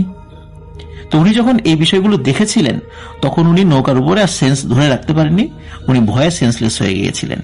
কিন্তু উনি যখন নিজের মানে জ্ঞান ওনার ফিরে আসে তখন উনি দেখেন যে না, সবকিছু স্বাভাবিক। উনি নদীর তীরে পড়ে আছেন, নৌকার পানিও স্বাভাবিক, কারণ শীতকালে তো এরকম স্রোত থাকে না। আর উনি দেখছিলেন যে ফজরের আজান দিচ্ছে, ফজরের আজানের শব্দ ওনার কানে ভেসে এসেছে, কিন্তু ওনার শরীর কিন্তু একদম ভিজে, অবস্থা খারাপ। আর এমনিতে শীত পরে মানে যেহেতু গিয়েছিল বা পর অবস্থা, পানিও ছিল ঠান্ডা, ওনার শরীর জমে একদম বরফের মতো হয়ে গেছিল ঠান্ডায়। তো উনি দেখতে পান ওই তীর ধরে 3-4 জন লোক মসজিদের মুসল্লি তারা যাচ্ছে। উনি তাদেরকে ডাকার চেষ্টা করেন, কিন্তু দীর্ঘ সময় পানির মধ্যে থাকার কারণে ওনার গলা ভেঙে একদম অবস্থা খারাপ হয়ে গেছে, ওনার গলা দিয়ে স্বরই বের হচ্ছিল না। উনি অনেক কষ্টে তাদেরকে ডাক দেন। ডাক দেওয়ার পরে লোকরা ওই ডাক শুনতে পায়, শুনতে পাওয়ার পর তারা চলে আসে। আসার পরে তাকে সেখানে উদ্ধার করে। তারা প্রথমে জিজ্ঞেস করে, এই আপনি কে, এখানে কিভাবে আসলেন? তো বলে যে ভাই আমাকে আগে বাঁচান, উদ্ধার করেন, তারপরে আমি সব কথা খুলে বলছি। তখন তারা ওইখান থেকে তাকে উদ্ধার করেন, যে মসজিদে তারা নামাজ পড়তে যাচ্ছেন সেই মসজিদে নিয়ে যান। মসজিদে যাওয়ার পরে ওখানকার যে ইমাম সাহেব ছিলেন, ইমাম সাহেব মসজিদের সাথেই থাকতেন। তো ওনার শুকনা কাপড়গুলো ওনাকে দেন, ওনাকে একটু তেল মালিশ করে একটু স্বাভাবিক করেন এবং সব ঘটনা খুলে বলেন। তারা শুনে খুবই অবাক হয় যে না, তো এই ধরনের ঘটনা আমরা কখনো শুনিনি। যাই হোক, ঘটনাটা কিন্তু মূলত এখানেই শেষ মনে হতে পারে, কিন্তু আসলে ঘটনাটাই এখানে শেষ নয়। উনি সেখান থেকে চলে আসার পর অদ্ভুত কিছু ঘটনা ওনার সাথে শুরু হয়। সেটি হলো, উনি রাতের বেলা ওনার ঘরে ঘুমিয়ে আছেন, উনি দেখতে পান কোন মানুষ ওনার ঘরের মধ্যে দিয়ে হাঁটাহাঁটি করছে। অন্ধকারে বোঝা যাচ্ছে এটা মানুষের অবয়ব, কিন্তু হাঁটাহাঁটি করছে। আর উনি রাতের বেলা ফোন যদি এক জায়গায় রাখতেন, উনি সেই ফোন সহজে খুঁজে পেতেন না, উনি দেখতেন ফোন আর এক জায়গায়। তো ফোন এভাবে এক জায়গায় রাখলে আরেক জায়গায় যায় গিয়ে, প্রথম থেকে উনি মনে করেছিলেন যেটা স্বাভাবিক হতেই পারে, ভুল করে এক জায়গায় রেখেছি। কিন্তু এটি যখন ওনার কাছে মনে হলো যে না, এটা অস্বাভাবিক কিছু, আর রাতের বেলা এরকম ঘরের মধ্যে মানুষ হাঁটাহাঁটি করে কোত্থেকে, ছায়ামূর্তি যদি ডাক দেয় এই কে, আর সাথে সাথে অদৃশ্য হয়ে যায়। উনি বেশ যখন ভয় পাওয়া শুরু করলেন তখন উনি হাসানুল হক ভাইকে বিষয়টি খুলে বলেন। এমনি হাসানুল হক ভাইকে বলেছিলেন যে এই ঘটনা ঘটেছে, তারপরে উনি বলা শুরু করেন যে ওনার বাড়িতে এই ধরনের ঘটনা ঘটছে। তখন হাসানুল হক ভাই বলেন যে ঠিক আছে, তুমি আমার ঘরে চলে এসো। তখন উনি মানে পরের দিন আর নিজের ঘরে থাকেননি, উনি হাসানুল হক ভাইয়ের কাছে চলে যান। তো হাসানুল হক ভাই, উনি আর নয়ন ভাই এক রুমে ঘুমিয়েছেন। রাতের বেলা হঠাৎ করে দুজনই লক্ষ্য করছেন যে ওনার ফোনটা বারবার জ্বলে উঠছে। স্মার্টফোনের একটা বাটন প্রেস করলে কিন্তু ফোন জ্বলে ওঠে, আবার ওই বাটনটা প্রেস করলে ফোন আবার লাইটটা অফ হয়ে যায়। উনি দেখতে পাচ্ছেন যে কে যেন বারবার বা অদৃশ্য কেউ বারবার এই ফোনটাকে জ্বালিয়ে দিচ্ছে। এখন চিন্তা করে যেটা হতেই পারে, টেকনিক্যাল প্রবলেম হতে পারে, যার কারণে মোবাইলটি জ্বলে উঠতে পারে। তো এই চিন্তা করেছে প্রথমে, কিন্তু হাসানুল হক ভাই ওই ফোনের কাছে উঠে গিয়ে দেখেন যে ওই ফোনে যে লক করা ছিল, আমাদের ফোন লক করা থাকে আঙ্গুল দিয়ে আমরা সেই লকটা আনলক করি, মনে হচ্ছে কেউ একজন ওই লকটি বারবার আনলক করার চেষ্টা করছে, কিন্তু সেটা ভুলভাবে আনলক হচ্ছে। তো উনি চিন্তা করলেন যে এটাও তো একটা টেকনিক্যাল প্রবলেমের কারণে হতেই পারে, যার কারণে উনি বুঝতে পারছিলেন না যে আসলে এটা কি কোনো মানুষ করছে না কোনো জিনে করছে নাকি কোনো ভূতে করছে না এমনিতেই হচ্ছে। এই কারণে উনি কি করলেন, এটা পরখ করার জন্য উনি হালকা পাউডার ছিটিয়ে দেন মোবাইলের স্ক্রিনের উপরে। তারপরে উনি যেটা দেখেন, এটা দেখার জন্য উনি মোটেও প্রস্তুত ছিলেন না। উনি দেখেন মোটা একটা আঙ্গুল ওই স্ক্রিনের উপরে ওই আনলক করার চেষ্টা করছে, ওই আঙ্গুলের ছাপ ওই স্ক্রিনের উপরে ভেসে উঠছে। তখন ওটা দেখে উনি খুব ভয় পান, দোয়া কালাম পড়তে থাকেন। আর উনি রাত্রে আর ঘুমান নাই, নয়ন ভাইও এটা দেখেছেন, দুজনই দেখেছেন, রাত্রে লাইট জ্বালিয়ে রেখেছেন আর ঘুমান নেই। পরের দিন ওই একটা জায়গায়, সেটা হচ্ছে যে ওই চরভদ্রাসনে একটা নাম করা কবিরাজ আছে, সঙ্গত কারণে নামটা বলা যাচ্ছে না। তো উনি কি করেন, ওই কবিরাজের কাছে নিয়ে যান। কবিরাজের কাছে যাওয়ার সাথে সাথে কবিরাজ মানে বলে ওঠেন, মানে কবিরাজের ঘরে ঢোকার সাথে সাথে যে নয়ন তোমার ফোনটা বাইরে রেখে আসো, ফোন নিয়ে এখানে আসা যাবে না, অন্তত এই ফোনটা নিয়ে আসা। অথচ হাসানুল হক ভাইয়ের কাছে কিন্তু ফোন ছিল, তাকে বলেনি যে ফোনটা রেখে আসো, কিন্তু নয়ন ভাইকে বলে ফোনটা বাইরে রেখে আসো। যখন আসেন তখন কবিরাজ তার সাথে থাকা জিনের মাধ্যমে তথ্য নিয়ে তিনি বলেন যে তুমি তো বিশাল বাঁচা বেঁচে গেছো, কারণ তোমাকে বলি দেওয়ার জন্য খুব কৌশলে রানীর রূপ ধরে একটা জিন তোমাকে নিয়ে গিয়েছিল। তোমার ঘুম যখন ভেঙে গিয়েছে, তুমি ওই লোকদেরকে দেখে যখন দোয়া কালাম পড়া শুরু করেছিল ভয়ে, এই জন্য তারা তোমার কোনো ক্ষতি করতে পারেনি। আর তারা চেয়েছিল ওই যে বড় ইলিশ মাছ, ওই ইলিশ মাছের মধ্যে তোমার আত্মাটাকে ট্রান্সফার করার জন্য। প্রিয় লিসেনার্স, এটা আদতে সম্ভব কিনা, কোন জাদুবিদ্যার মাধ্যমে সম্ভব কিনা আমি জানি না, আমি একবারে বলতে পারবো না এটা অসম্ভব কিছু, কারণ এই বিষয়ে আমি কখনো শুনিনি, এই গল্পের মাধ্যমে আমি প্রথম শুনতে পেরেছি। তো ওরা নাকি চেয়েছিল যে তার আত্মাটা ওই ইলিশ মাছের মধ্যে ট্রান্সফার করতে, কিন্তু সে ক্রমাগত দোয়া পড়ার কারণে সেটি পারেনি। এবং ওই ইলিশ মাছটি ওই পানির ওই দেওকে তারা দিয়েছিল, মানে দেওয়ার জন্য তারা এসেছিল, কিন্তু তারা সেটা পারেনি, তারা শুধু ওই ইলিশ মাছটি ওই পানির ওই দেওকে দিয়ে দেয়।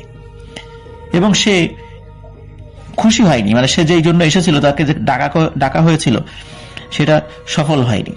এবং তাকে যেহেতু সে দোয়া পড়ছিল, এই কারণে তাকে ওরা আর হত্যা করতে পারেনি, বাধ্য হয়ে তাকে ওই নদীর পাড়ে ফেলে রেখে গিয়েছিল।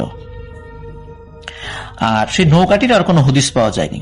নৌকায় যারা ছিল তারাও মানুষ ছিল না কেউ, এটি ওই কবিরাজ বলেন। তো কবিরাজ বলেন যে এই মোবাইলের যত ছবি আছে সব ডিলিট করে দাও।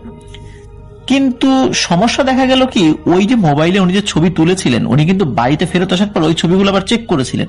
উনি দেখেন যে ওই ছবিগুলো সব অন্ধকার উঠেছে, কিন্তু উনি যখন ছবি তুলেছিলেন তখন কিন্তু ওই ছবিটা আবার রিচেক করেছিলেন, দেখেছিলেন যে ছবি উঠেছে, ওই 4-5 জন লোক যারা বসেছিল তাদের প্রত্যেকের ছবি উঠেছে। কিন্তু পরবর্তীতে উনি কিন্তু অন্ধকার দেখেছিলেন, ওই অন্ধকার ছবিগুলোই পরবর্তীতে ওই কবিরাজ নিজের হাতে ডিলিট করে দেন এবং মোবাইলের উপরে কিছু দোয়া করে পানি ছিটিয়ে দেন। দেখ, এরপরে নয়ন ভাইয়ের সাথে আর কোনো ঘটনা ঘটেনি, কিন্তু সমস্যা দেখা দিল হাসানুল হক ভাইয়ের সাথে। এরপর হাসানুল হক ভাইয়ের সাথে ঘটনা ঘটা শুরু করলো। সেটা কেমন?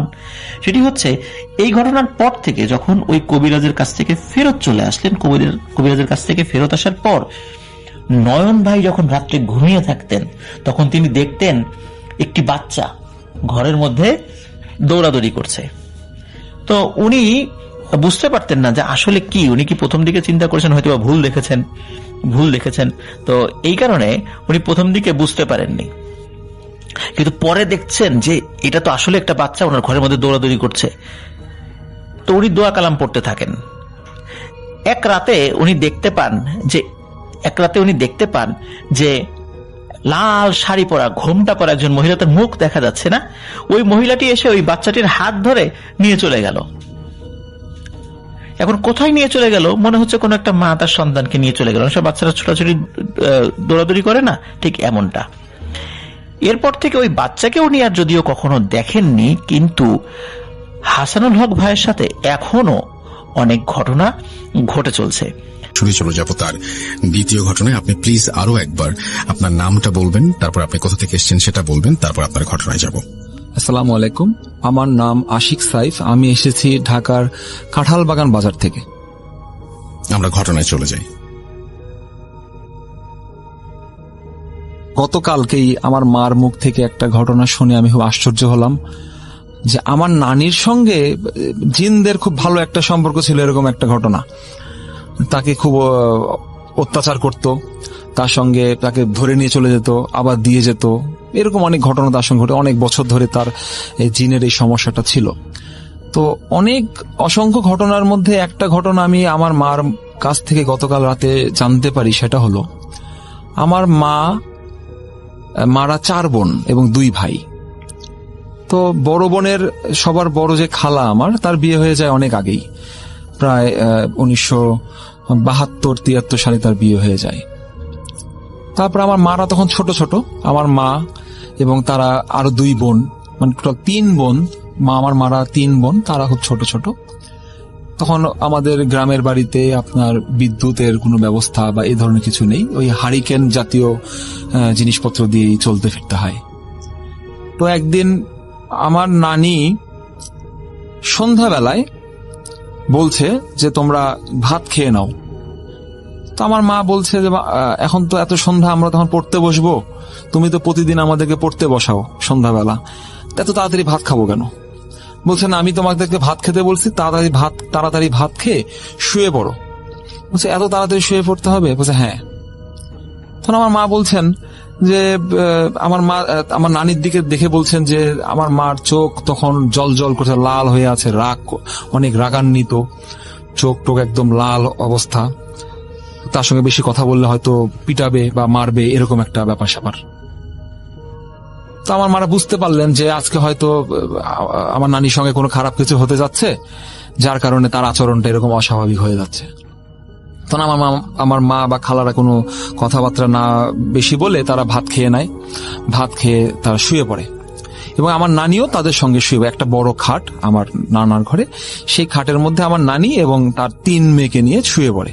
এবং 3 মেয়ের বয়সের ব্যবধান খুব একটা বেশি না, 2-3 বছর করে তারা ছোট বড় আর কি, মোটামুটি সবাই কাছাকাছি বয়স। তো শুয়ে পড়ে, তারা ঘুমাতে পারে না, এত তাড়াতাড়ি শুয়ে তো ঘুম আসে না। তো এক পর্যায়ে তারা ঘুমায় যায়। ঘুমায় যাওয়ার পরে তারা কিছুক্ষণ পরে, প্রায় রাত 10টা-10:30 বাজে এরকম সময় দেখা যায় আমার নানা মার্কেট থেকে ফিরে আসে। আমার নানা মার্কেটে, বগুড়া নিউ মার্কেটের দোকান ছিল তার। তো দোকান থেকে ফিরে আসে, সাথে কর্মচারী আছে 2 জন, তাদেরকে নিয়ে আসে। তো দেখতে পাচ্ছে যে ভিতর থেকে দরজাটা লাগানো। আমার নানা এসে ধাক্কা দিল, কোনো আওয়াজ নাই, কোনো শব্দ নেই। তখন আমার নানাও কিছুটা আঁচ করতে পারলো যে হয়তো আজকে কোনো প্রবলেম হয়েছে, তো আজকে একটু সমস্যা হবে। তো দোকানে যে কর্মচারী ছিল, সেই কর্মচারীর নাম ছিল হচ্ছে আপনার জলিল। যে জলিলকে বলে, বাবা জলিল, তুমি একটু দেওয়াল টপকে উপরে যাও, যে ভিতর থেকে দরজাটা খুলে দাও। তো এই সময় যে ভিতর থেকে জলিল যায়, ভিতরে যে দরজাটা খুলে দেয়, মানে মেন দরজাটা খুলে দেয়। খুলে দেওয়ার পরে আমার নানা ঘরের সামনে আসে, এসে দেখে ভিতর থেকে দরজা লাগানো, তবে জানালাটা খোলা।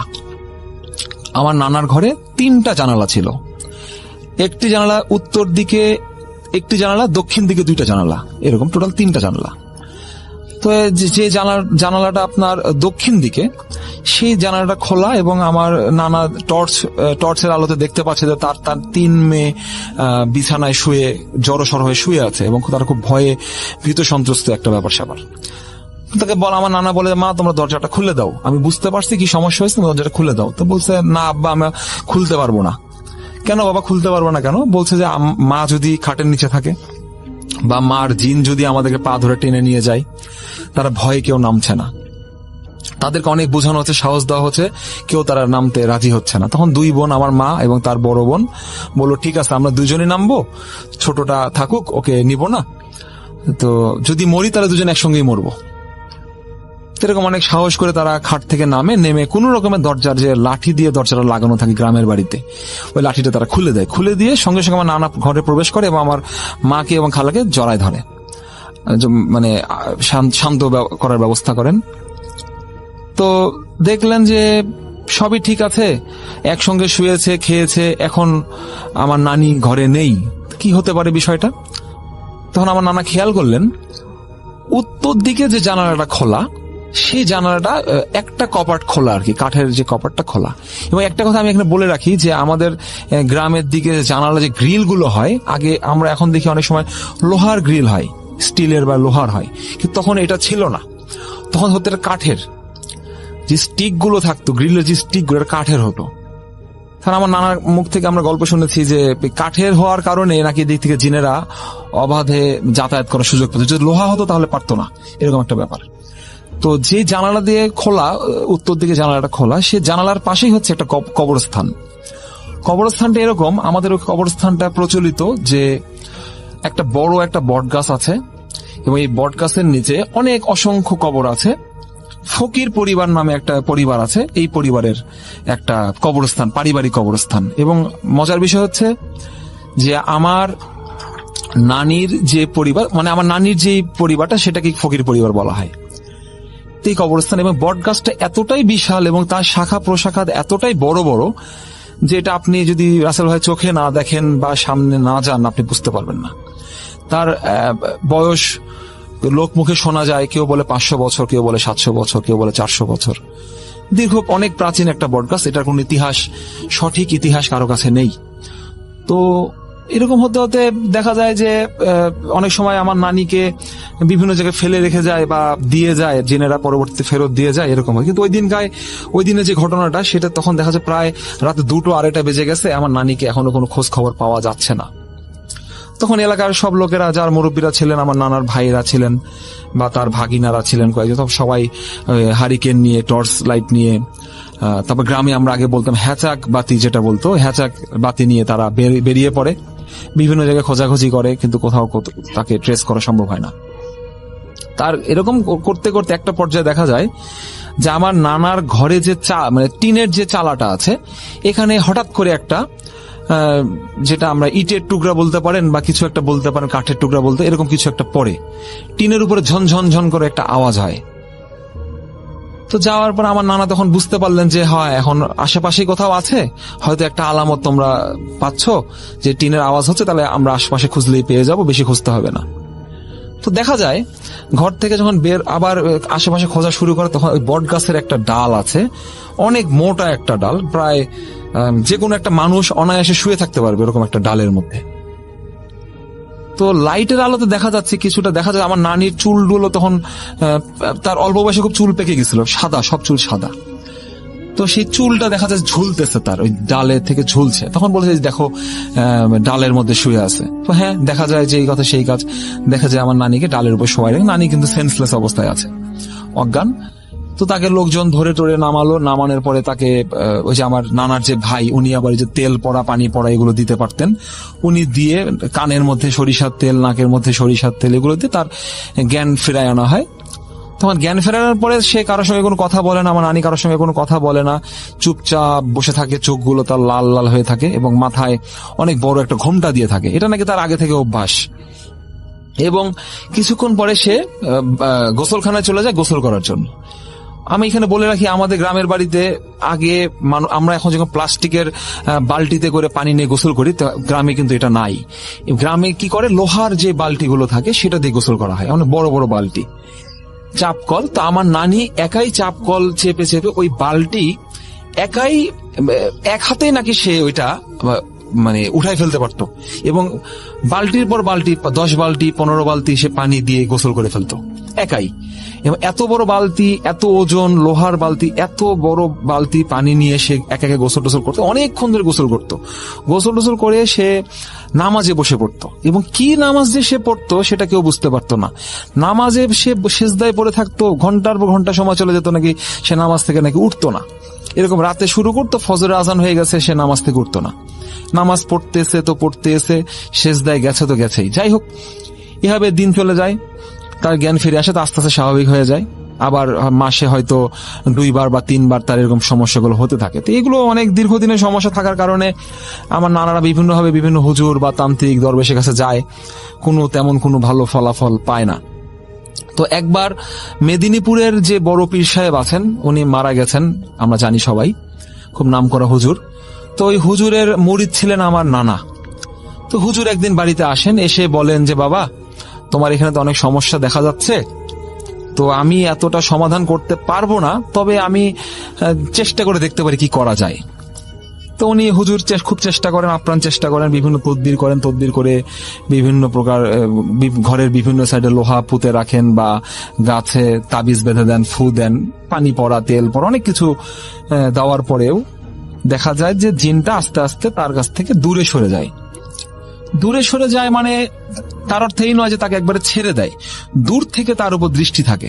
অনেক সময় দেখা সে রেগে যাচ্ছে, নামাজে বসে পড়ছে, বালতি, বড় বড় বালতি সে গোসল করতেছে, এর ধরনের কাজকর্মগুলো সে করতো, কিন্তু তাকে উঠাই নিয়ে চলে যাবে, গায়েব করে নিয়ে যাবে, এরকম কিছু আর পরবর্তীতে ঘটেনি।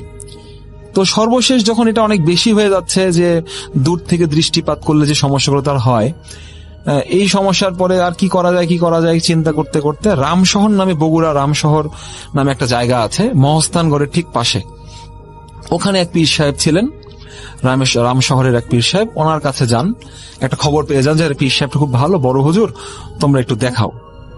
তো পীর সাহেবের কাছে যান, পীর সাহেব দেখেন, দেখে টেকে বলে যে হ্যাঁ অনেক সমস্যা, তো দূর থেকে তো ঝামেলা করতেছে জিনেরা, তো এই জিনটা অনেক বুড়ো একটা জিন, যে বুড়া জিন বলি গ্রামের ভাই বলে, বুড়ো জিন বা কিছু এই ধরনের, যে সহজে তাকে ছাড়বে না, কি করা যায়, আমি একটু কথা বলে চেষ্টা করি ওদের সঙ্গে।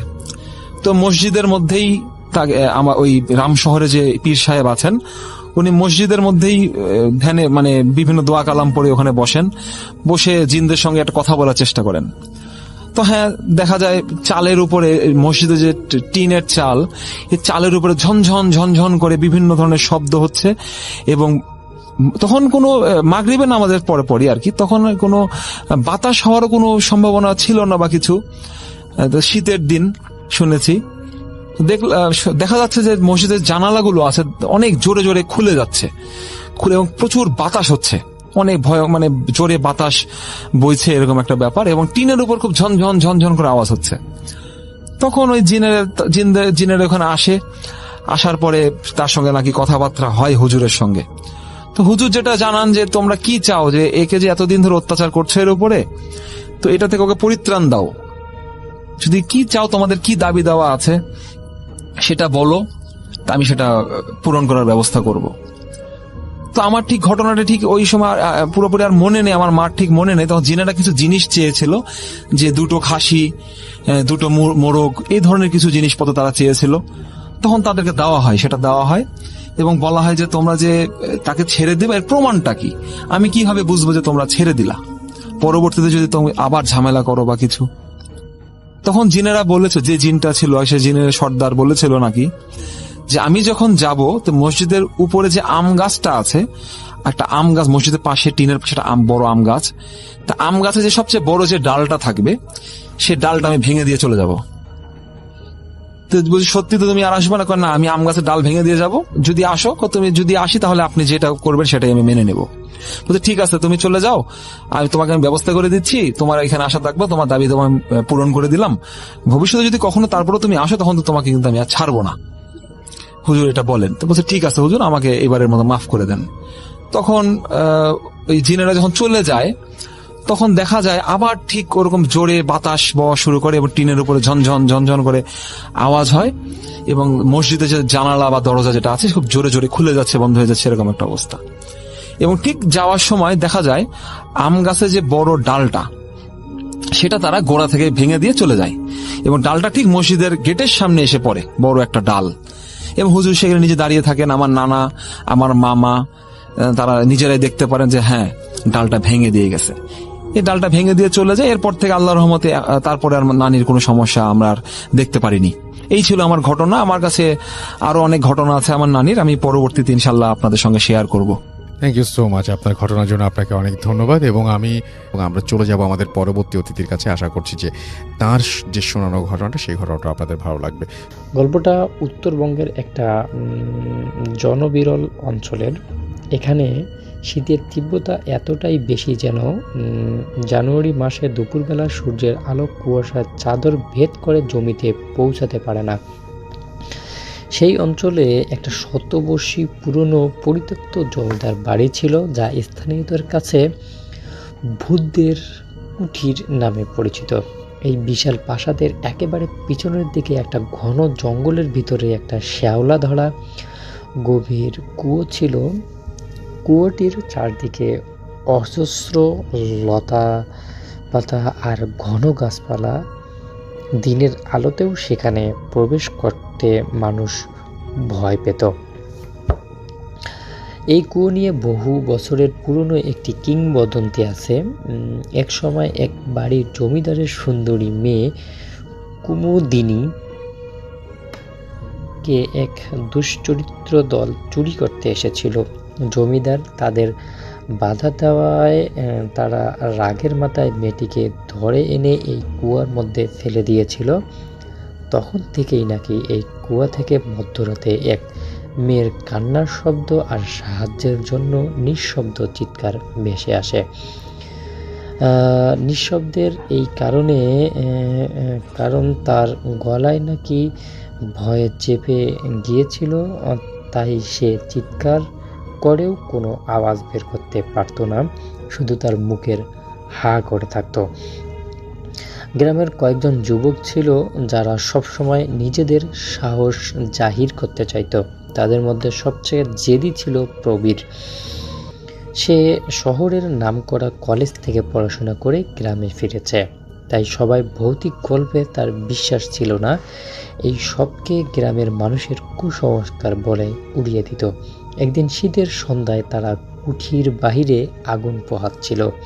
তখনই কুমুদিনীর গল্প উঠল।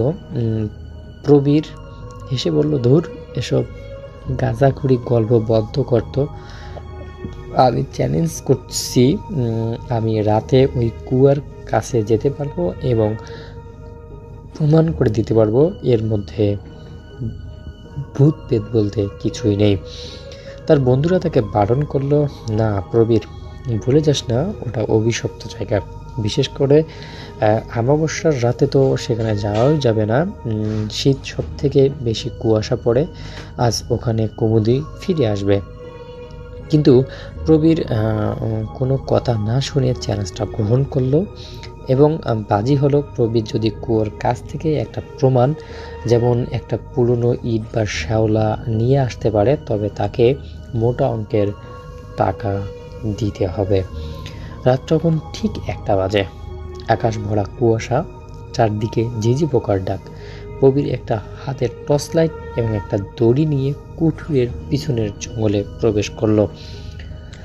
ঘন জঙ্গল ভেদ করে প্রবীর যখন কুয়ার কাছে পৌঁছালো, তখন চারপাশে ঠান্ডা যেন দ্বিগুণ হয়ে গেল। কুয়াটার কাছে যেতেই তার নাকে একটা পুরনো ভেজা শ্যাওলা আর মাটির গন্ধ এলো। টর্চের আলোয় সে দেখলো কুয়োর চারপাশের পাথরগুলো পুরুষ শ্যাওলায় আস্তরণে ঢাকা। সে কুয়ার কিনারায় এসে দাঁড়ালো। টর্চের আলোয় ভিতরে ফেললো, অন্ধকারের জলরশ্মি দেখা গেল। হঠাৎ তার মনে হলো কুয়ার ভিতর থেকে কেউ যেন নিঃশ্বাস ফেলছে। প্রবীর নিজেকে বোঝালো, না, ওটা শুধুমাত্র বাঁশের শব্দ। সে নিচে নামার জন্য দড়ি বাঁধতে যাবে, ঠিক তখনই তার কানের কাছে একটা ঠান্ডা ফিসফিসানি শব্দ ভেসে এলো, ফিরে যা। প্রবীর চমকে উঠল। এই জনমানব শূন্য গভীর জঙ্গলে কে ফিসফিস করবে? সে চারপাশে টর্চ ঘুরিয়ে দেখলো, কেউ নেই। সাহস করে সে একটা শ্যাওলা ধরা ইট তোলার জন্য কুয়োর দিকে হাত বাড়ালো। ঠিক সেই মুহূর্তে কুয়ার ভিতর থেকে একটা শীতল বিবস্ব হাতের ছায়া এসে পড়ল তার এবং তার হাতটা চেপে ধরল। হাতের ছোঁয়াটায় বরফের মতো ঠান্ডা এবং তার নখগুলো পাথরের ওপর শ্যাওলার মতোই সবুজ আর ধারালো। প্রবীর ভয়ে পাথর হয়ে গেল। সে চাইলেও চিৎকার করতে পারছিল না, যেন তার গলার স্বর কেউ চেপে ধরেছে। সে টর্চটা মাটিতে ফেলে দিল। টর্চের আলোটা কুয়োর দিকে তাক করা ছিল। আলোয় যা দেখলো তা দেখে প্রবীরের মস্তিষ্ক যেন কাঁচকলাবদ্ধ করে দিল। কুয়ার কিনারায় ধরে জলের উপর থেকে একটা রক্তশূন্য সাদা মুখের নারীর মাথা তুলেছে। তার চোখ দুটো কঠোরগর্ত, চুলগুলো ভেজা শ্যাওলায় জড়ানো। তার মুখে কোনো রক্ত নেই, কিন্তু তার চোখ ভরা তীব্র বেদনা আর তার মুখটা হা করে আছে। সে চিৎকার করার চেষ্টা করছে, কিন্তু কোনোভাবেই চিৎকার করে পাচ্ছে না বা তার মুখ দিয়ে কোনো রকম শব্দ বেরোচ্ছে না। তারপর সে প্রেতাত্মাটি যেন প্রবীরের দিকে ঝুঁকে গেল আর সেই বিভৎস নিঃশব্দ চিৎকারের ভঙ্গিতে তার দিকে তাকিয়ে রইল। প্রবীরের মনে হলো তার শরীরের সব রক্ত যেন জমাট বেঁধে যাচ্ছে। প্রবীর যখন কুয়ার থেকে ফিরে এলো তখন তার জামা কাপড় ছেঁড়া, সারা শরীর কাদায় মাখা, কিন্তু তার মুখটা ছিল পাথরের মতো নিথর আর চোখে এক ভয়ঙ্কর আতঙ্ক। তার বন্ধুরা দেখে চিৎকার করে উঠল, প্রবীর, এ কি হয়েছে তোর? কথা বল। প্রবীর তাদের দিকে ফ্যাল করে তাকিয়ে রইল। তার মুখ থেকে কোনো শব্দ বের হলো না। শুধু তার ডান হাতে, যেখানে সেই ঠান্ডা হাতের ছোঁয়া লেগেছিল, সেই হাতটা দিয়ে গলা চেপে ধরার চেষ্টা করলো। সে যেন চিৎকার করতে চাইছে, কিন্তু চিৎকার করতে পারছে না। থ্যাংক ইউ সো মাচ আপনার ঘটনার জন্য। আপনাকে অনেক ধন্যবাদ। এবং আমি এখন যেটা করব সেটা হচ্ছে চলে যাব সরাসরি আমাদের পরবর্তী যে অতিথি আছেন তার কাছে। তো আজকে প্রথমে যে ঘটনাটা শেয়ার করব সেটা ঘটেছিল আমার দেশের বাড়ি কুমিল্লা সদরের কোনো এক জায়গায়। তো এই ঘটনাটা ঘটেছিল আমার ফ্রেন্ডের খালুর সাথে আজ থেকে 5-6 বছর আগে। তো আমার সেই ফ্রেন্ড ওর নাম পরিচয় দিতে মানা করেছিল দেখে আমি ওর হয়েই ঘটনাটা আজকে আপনাদের শোনাবো। তো আমার সেই ফ্রেন্ডের খালা এবং খালু ওনারা স্থায়ীভাবে কুমিল্লার 14 গ্রামে থাকতেন। তো খালুর একটা জব হয় কুমিল্লার সদরে কোনো এক ব্যাংকে। তো সেই সুবাদে ওনার সদরে আসতে হবে। তো ওনার প্যারেন্টস যারা ছিল ওনারা বলে যে, দেখো তুমি যেহেতু সদরে যাবাই, তো একটা কাজ করো, ভাড়া বাসা থাকার চেয়ে একটা ফ্ল্যাট কিনে ফেলতে পারো নাকি দেখো। তো ওনাদের ফ্যামিলি মেম্বার ছিল খালা, খালু এবং ওনাদের 2-3 বছরের একটা ছেলে। তো খালু সদরে আসে, উনি ওনার যথারীতি ব্যাংকে কাজ শুরু করে। তো কয়েকদিন পর উনি একটা সন্ধান পায় যে কুমিল্লার রেস কোর্স এলাকায় একটা রেডি ফ্ল্যাট বিক্রি হবে। তো খালু এরকম ফ্ল্যাট দেখতে যায় একদিন এবং ওনাদের খুব ভালো লাগে যে ফ্ল্যাটটা একটা নিরিবিলি পরিবেশের মধ্যে ছিল, আশেপাশে খুব একটা বিল্ডিং ছিল না। আর ওনার যে ফ্ল্যাটটা দেখতে গিয়েছিল এটা বিল্ডিংটা বর্ণনা হচ্ছে এরকম যে একতলায় গ্যারেজ আর সিকিউরিটি গার্ডের থাকার জন্য একটা রুম আছে, 2 তলায় রেডি ফ্ল্যাট, 3 তলাতেও রেডি ফ্ল্যাট এবং 4, 5, 6 তলা কনস্ট্রাকশনের কাজ চলছে, জাস্ট ছাদ ঢালাই করা, বাকি আর কোনো কাজ চলছিল না। তো খালু ওই সিকিউরিটি গার্ডকে জিজ্ঞেস করে যে, ভাই আপনাদের বিল্ডিং এ তো কি এর মধ্যে কি আর কাজ হবে না, নাকি কাজ শেষ হওয়ার পর ফ্ল্যাট বিক্রি করবেন? তো সিকিউরিটি গার্ড বলে যে, দেখেন 2 তলা 3 তলা তো সিঙ্গেল ইউনিটের ফ্ল্যাট রেডি করা আছেই, আর আমাদের বিল্ডিংটা তো বেশ বড় জায়গা নিয়ে হয় না, ছোটখাটো একটা জায়গা নিয়ে হয়েছে, আর ফ্ল্যাটের সাইজগুলো খুব একটা বড় না, এই 800 থেকে 1000 স্কোয়ার ফিটের মতো। আর উপরে যেগুলো দেখতেছেন কনস্ট্রাকশনের কাজ চলছে ওগুলো এভাবেই আছে, ফ্লোর ঢালাই করা, কারণ আমাদের মালিক দেশের বাইরে আছেন। তো উনি কয়েকদিন পর আসলে পরে পুরো বিল্ডিং এর উপরে কাজগুলো আছে ওগুলো শেষ করবেন। আপাতত 2 তলা 3 তলা যেহেতু রেডি আগে থেকে আছে এগুলো ভাড়া মানে এগুলো বিক্রি হবে। তো খালু এরকম দাম জিজ্ঞেস করে এবং উনি দেখে যে ফ্ল্যাটের দাম খুবই কমের মধ্যেই পাওয়া যাচ্ছে। তো উনি সেই অনুযায়ী মাসখানেকের মধ্যেই ওই ফ্ল্যাটটা কিনে ফেলেন, মানে উনি 2 তলা ফ্ল্যাটটা কিনেন। তো ফ্ল্যাটের বর্ণনা ছিল এরকম যে ঢুকেই ড্রয়িং ডাইনিং, বড় রুম, তারপরে 2টা ছোট বেডরুম ভিতরে, আর ওয়াশরুম আছে, আর একটা বারান্দা আছে। তো ফ্ল্যাটে ওঠার পর খালার মাঝে মাঝে খুব অস্বস্তি লাগতো, এই কারণে যে ওনার কথা বলার খুব একটা সঙ্গী ছিল না। ওনার ছোট বাচ্চা, আর খালু তো সকালে সেই 8:30-9টার দিকে অফিস যায়, আসতো রাতে 7-8টার দিকে। আর আশেপাশেও খুব একটা বিল্ডিং ছিল না যে খালা কোনো প্রতিবেশীর সাথে কথা বলবে। 2-1টা হাফ বিল্ডিং ছিল, কিন্তু খালা ওইরকম গিয়ে কথা বলতো না খুব একটা। তো জন্য খালু মাঝে মাঝে খালাকে বলতো, দেখো তোমার যদি বেশি খারাপ লাগে, একা একা লাগে বাসায়, তুমি তোমার ভাইয়ের বাসায় ঘুরে এসো। তো খালাও খুব একটা দেখাতো না, কারণ ওনার ভাইয়ের বাসা ওনাদের এই যেখান থেকে ফ্ল্যাট কিনেছিল রেস কোর্স থেকে অনেক দূরে ছিল। তো মূলত খালা বাসা একা একাই থাকতেন। তো খালা ওই ফ্ল্যাটে, নতুন ফ্ল্যাটে উঠার পর একদিন খেয়াল করলেন যে ওনার যে পিচ্চি বাচ্চা ছিল, তো ওই বাচ্চা ফ্লোরের মধ্যে বসে খেলতেছে, কিন্তু ওর খেলার অঙ্গভঙ্গিটা ছিল এরকম যে ওর অপোজিটে আরেকজন আছে, তার সাথে বাচ্চাটা খেলতেছে, এবং সে বল ঢিল মারতেছে এবং বলতেছে যে বাবু বল আমাকে দাও, আমাকে দাও। তো এটা খালা খেয়াল করে। তো খালা ওনার বাচ্চাকে বলে যে কোন বাবু পেলা, এখানে তো কোনো বাবুই নাই। তো ওনার বাচ্চা বলতেছে যে না, টুপি পরা একটা বাবু আছে, এখানে বসে আছে, আমার সাথে বল খেলছে। তো খালা খুব একটা গুরুত্ব দেয় না, মনে করে হয়তো বাচ্চা মানুষ খেলতেছে, এই জন্য খেলার ছেলেবেলা বলছে। 2-1 দিন পর খালা আবার দেখতেছে যে ওনার বাচ্চা বারান্দায় বসে একা একা বসে কথা বলতেছে। তো এখন খালা আবার বলতেছে, তুমি কার সাথে কথা বলো? তখন দুপুর টাইম ছিল হয়তো। তো এখন বাবুটা বলতেছে যে আমি ওখানে টুপি পরা বাবু আছে, ওর সাথে আমি কথা বলতেছি। তো খালা ছেলেকে নিয়ে আসে বারান্দা থেকে, বলে তুমি কোথায় টুপি পরা বাবু? এখানে এখানে কি টুপি পরা বাবু কেউ আছে? হ্যাঁ, টুপি পরা বাবু এখানে আছে, আমি ওর সাথে কথা বলি, আমি ওর সাথে খেলি। তো খালা সেদিনও খুব একটা এরকম বার্তা দেয় না, খরচ দেখায় না।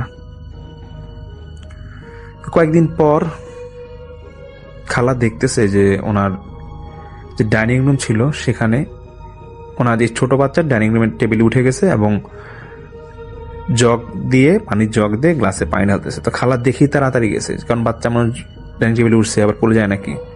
তো খালাকে ওকে একটা বকা দিচ্ছে, বলছে এই তুমি এখানে উঠছো কেন, তুমি পড়ে যাবা না?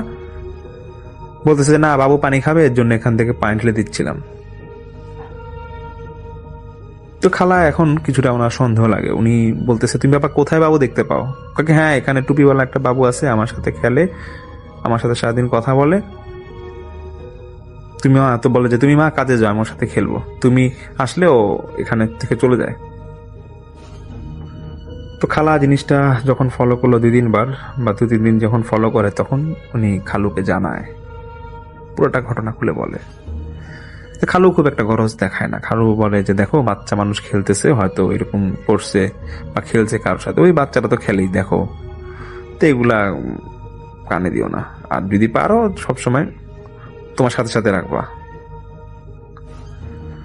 তো কোনো এক শুক্রবার, মানে তার কয়েকদিন পরে কোনো এক শুক্রবারে খালুর অফিসের পিকনিক হবে। তো খালু ভোরবেলায় সেদিন তিনি ফজরের নামাজ পড়েই এই পিকনিকে ঢাকার উদ্দেশ্যে রওনা দিবে। তো সারাদিন খালা এবং ওনার ছোট ওই বাচ্চাকে একাই থাকা লাগবে। তো খালু খালাকে বলে তুমি এক কাজ করো, যদি একা একা ভালো না লাগে ছুটির দিন তুমি তোমার ভাইয়ের বাসা থেকে ঘুরে আসো। তো খালা বলে যে না দরকার নাই, থাক, একাই থাকি, সমস্যা নাই। তো খালু যথারীতি উনি ফজরের নামাজের পর বের হয়ে যায়, ঢাকার উদ্দেশ্যে রওনা দিবে। তো খালা দরজা লাগায়, মানে উনি যে রুমে ছিল, যে রুমে ওই বাচ্চা সহ বা উনি খালুর সাথে যে রুমে থাকতেন, ওই রুমের দরজা জানা লাগায় উনি লাইটটা অফ করে, মানে ফজর হবে তখন লাইটটা অফ করে শুয়ে পড়েন। তো কিছুক্ষণের মধ্যে ওনার বাচ্চাটা উঠে যায়, তখন মনে হয় ভোর 6টা 6:30 এরকম একটা সময়। তো বাচ্চা উঠে যায় এবং ও ঘুমায় না, ও বলতেছে যে মা আমি খেলবো। তো ওর মা বলতেছে যে আচ্ছা ঠিক আছে, আমি লাইট জ্বালা দিচ্ছি, তুমি নিচে খেলো, ফ্লোরে খেলো। তো এখন ওই বাচ্চা মানুষ খেলতেছে ফ্লোরে, তো লাইট জ্বালানো অবস্থা। তো খালা এক কাত হয়ে উনি চোখ বন্ধ করে আছে, মানে ঘুম ঘুম ভাবে একটা না আসবে এরকম একটা অবস্থা। তো বাবু ওই বাচ্চাটা হঠাৎ করে বলতেছে, ওনার বাচ্চা বলতেছে যে মা লাইটটা অফ করে, লাইট জ্বালায় দাও, আমি তো কিছু দেখতে পাচ্ছি না, খেলবো। তো লাইট জ্বালায় দিছে। আবার কিছুক্ষণ পর বলতেছে যে মা লাইটটা অফ করে দাও, বাইরে আলো এসে পড়ছে। তো ওর মা কিছুটা বিরক্ত হয়ে আবার লাইটটা অফ করছে। আবার উনি খালা এক কাত হয়ে শুয়ে আছে। তো খালা নাকি আমার ওই ফ্রেন্ডকে শেয়ার করেছে যেটা, যে বলতেছে যে উনি যখন এরকম শোয় তখন এক কাত হয়ে শুয়ে আছে, তো উনি ফিল করছে ওনার পিঠে ভর দিয়ে কেউ একজন বসে আছে। এবং খালা তো চোখ বন্ধ, উনি মনে ঘুমের মধ্যে একটু হালকা তন্দ্রাচ্ছল অবস্থায় ছিল। তো উনি মনে করছে যে ওনার বাচ্চা হয়তো পিঠে ভর দিয়ে বসে আছে। তো খালা যেরকম পিঠে একটু হালকা ভার মনে হচ্ছে, এবং ওনার একটু সন্দেহ হয়, মানে একটু সন্দেহ করে যে ওনার বাচ্চা তো এতটা ভার হওয়ার কথা না, যে একটু একবারে ঘেসে বসে আছে। মানে উনি খালা বলতেছিল যে ওনার পিঠে এমন ভাবে ভার এসেছিল যে মনে হচ্ছে যে খুব ভারী একটা কিছু মানে হেলান দিয়ে আছে ওনার পিঠে। খালা তাও মনে করে যে ওনার বাচ্চা। তো উনি হঠাৎ চোখ খুলে দেখে যে ওনার বাচ্চা ঠিক ওনার পায়ের কাছেই ফ্লোর যেখানে আছে ওখানে খেলছে, এবং ওই বাচ্চা ফ্লোর থেকে বিছানার দিকে উঠতে যাবে। তখন খালা পিছনে ঘুরতে যাবেই তখন ওনার ছোট বাচ্চা বলে যে মা পিছে ঘুরবা না, বাবুটা পড়ে যাবে। তখন খালা সঙ্গে সঙ্গে ওনার ছোট বাচ্চাকে কোলে নেয় এবং ভয় পেয়ে যায় এবং বলে বাবা তুমি কোথায় কোন বাবু দেখলা? বলতেছে যে মা তুমি ঘুমাইছিলে, সে টুপিওয়ালা বাবুটা তোমার পিছে হেলান দিয়ে বসেছিল, আমাকে ডাকতেছিল খাটে ওঠার জন্য, একসাথে আমরা খেলবো। এটা ঘটার সঙ্গে সঙ্গে খালা সেদিন সকালেই ওনার ভাইয়ের বাসায় চলে যায় এবং ওনার ভাইকে সব ঘটনা খুলে বলে, এবং সে সাথে ওনার হাজবেন্ডকে মানে খালুকেও বলে যে তুমি যদি পারো আজকে একটু পিকনিক থেকে তাড়াতাড়ি বাসায় ফিরো, বাসায় মানে ওই ভাইয়ের বাসায় আসো, কিছু ঘটনা ঘটছে আজকে সকালে। তো পরে খালু বলে যে না তুমি বলো, রিলি বলো কি হয়েছে। পরে খালা হয়তো ওনাকে বলে ডিটেলস ঘটনা। পরে খালু সন্ধ্যার পর ওনার ওই খালার মানে আমার ফ্রেন্ডের সেই মামার বাসায় যায়। তো ওনারা সবাই ডিটেলস সব কথাবার্তা বলে। তো আমার ফ্রেন্ডের মামা বলে যে দেখ তুই যদি বেশি সমস্যা ফিল করিস আমার বাসায় থাক, আর পারলে একটু হুজুর দেখা, তোর বাচ্চাকে একটু হুজুর দেখা, দেখ ও কোনো সমস্যায় পড়েছে নাকি। তো যাই হোক খালা এবং খালু দুজনে বলে যে না ঠিক আছে, আমরা যেহেতু আজকে দুজনেই থাকবো বাসায় যাই, কোনো আশা করি কোনো সমস্যা হবে না। যদি ওদের মনের মধ্যে একটা ভয় ছিল, তারপর ওনারা বলে যে না আমরা বাসায় ব্যাক করি, সমস্যা নেই, সমস্যা হলে তো ভাইয়া তুমি তো আসোই, ফোন দিব। তো যথারীতি ওনারা আবার ওনাদের বাসায় আসে, রাতে ঘুমাবে। তখন রাত 12:30 কি 1টা। যখন ওরা ঘুমাতে যাবে হঠাৎ করে ডাইনিং রুম থেকে একটা আওয়াজ আসতেছে যে কেউ জগ থেকে পানি ঢালছে গ্লাসে, এরকম একটা আওয়াজ। এবং চেয়ার নাড়ালে যেরকম একটা আওয়াজ হয় এরকম একটা আওয়াজ হচ্ছিল। তখন খালা বলতেছে যে দেখছো ওই রুম থেকে একটা আওয়াজ, মানে ওনার হাজবেন্ডকে বলছিল যে দেখো ওই রুম থেকে একটা আওয়াজ আসতেছে কেন মনে হচ্ছে। খালু বলে হয়তো অন্য কোনো ফ্লোরে হয়তো কেউ চেয়ার নাড়া দিয়েছে, এটা এত টেনশনে কিছু নেই। তখন খালা বলে যে দেখো তুমি কি বলতেছো, এই বিল্ডিং এ তো অন্য ফ্ল্যাটে কেউ থাকে না, আমরাই তো থাকি। তখন খালা খালু একটু ভয় পেয়ে যায় এবং ওনারা লাইট জ্বালায় ডাইনিং রুমে যায়। গিয়ে দেখে খালা বলে যে ওনার নাকি ডাইনিং রুমের রাতে ঘুমানোর আগে একটা অভ্যাস, ডাইনিং রুমের সব চেয়ার সুন্দরভাবে ঠিক করে রেখে তারপর উনি শুতে আসতো। উনি দেখে যে একটা চেয়ার এমন ভাবে সরানো যে কেউ কিছুক্ষণ আগে এখানে হয়তো বসেছিল। এবং সবচেয়ে ভয়ঙ্কর বিষয়টা হচ্ছে যে পানির জগে পানি নড়ছিল এবং যেই গ্লাসটা ছিল সেখানে হাফ গ্লাস পানি ভরা। এবং সে খালা নাকি টেবিলে কোনো গ্লাস রেখে যায়নি, গ্লাসগুলো ছিল না সাইডে কোনো সেলফে, শুধু পানির জগটা ছিল। এবং খালা স্পষ্ট খালুকে বলে দেখো আমি কোনো গ্লাস টেবিলে রেখে যাই নাই, এবং দেখো পানিটাও কাঁপতেছে। আর এমন না যে রুমে কেউ আসবে, আমাদের তো দরজা জানলা সবই আটকানো। খালু সেই মুহূর্তে খালাকে বলে যে ঠিক আছে অনেক হয়েছে, চলো তুমি বাবুকে নাও, আমরা ওই আমার ফ্রেন্ডের মামার বাসায় ফোন দেয় এবং ওর বাসায় এসে রাতে থাকে। তো পরের দিন মামা, ওই ফ্রেন্ডের মামা, খালা খালু, ওনারা ফ্যামিলির মা যারা আছে এরকম 5-6 জনের, ওনারা আবার মানে এরেস্ট করছে, মানে খালা খালুর সে বাসায় আসে এবং সিকিউরিটি গার্ডকে ডাকে রুমে, ফ্ল্যাটে ডাকে। তো সিকিউরিটি গার্ড খুব বয়স্ক ছিল, তো ওনাকে বলে যে দেখেন চাচা, আমরা আপনাকে কোনো গালাগালি বা কোনো বকা কিছুই দিব না, শুধু আপনি বলেন যে এই ফ্ল্যাটে কি কোনো সমস্যা আছে নাকি, নাহলে এরকম একটা নামি দামি এলাকায় আপনার এই ফ্ল্যাটটা এত কম দামে বিক্রি করে দিলেন, হয়তো আমরা কি এই ফ্ল্যাটটা কেনা হয়েছে আমাদের মধ্যে, কিন্তু কি সমস্যা আছে ফ্ল্যাটে বলেন। তো সিকিউরিটি গার্ড বলে যে না বাবা, এবার ফ্ল্যাটে কোনো সমস্যাই নাই, কিছুই হয় নাই, আপনারা হয়তো ভুল বুঝতেছেন, ভুল দেখতেছেন, এমন কিছু এখানে খুব একটা হয় নাই। তো অনেক প্রেসার দেওয়ার পর সিকিউরিটি গার্ড বলে যে দেখেন, আমার মালিক এই ফ্ল্যাট, মানে আমার যে ফ্ল্যাটের বিল্ডিং এর মালিক আছে, উনি আমাকে বিক্রি করার দায়িত্ব দিয়েছে, আমি বিক্রি করার দায়িত্বে এখানে আসছি, এর বাইরে আমি কিছু জানি না। তো যখন একটু সিকিউরিটি গার্ডটাকে একটু বেশি ভয় দেখানো হচ্ছিল যে দেখেন, আপনি যদি সত্যি কথা না বলেন এখানে কি হয়েছে, তাহলে কিন্তু আমরা অন্যরকম স্টেপ নিতে বাধ্য হব এবং আপনার কিন্তু সেক্ষেত্রে সমস্যা হবে। তো অনেক বোঝানোর পরে সিকিউরিটি গার্ড গিয়ে বলে যে আসলে বাবা, আমি যে কথাটা বলতেছি তোমাদেরকে, কিন্তু এটা বাড়ির মালিককে বললো না এই কথাটা, কারণ মালিক আমাকে বলতে মানা করছিল।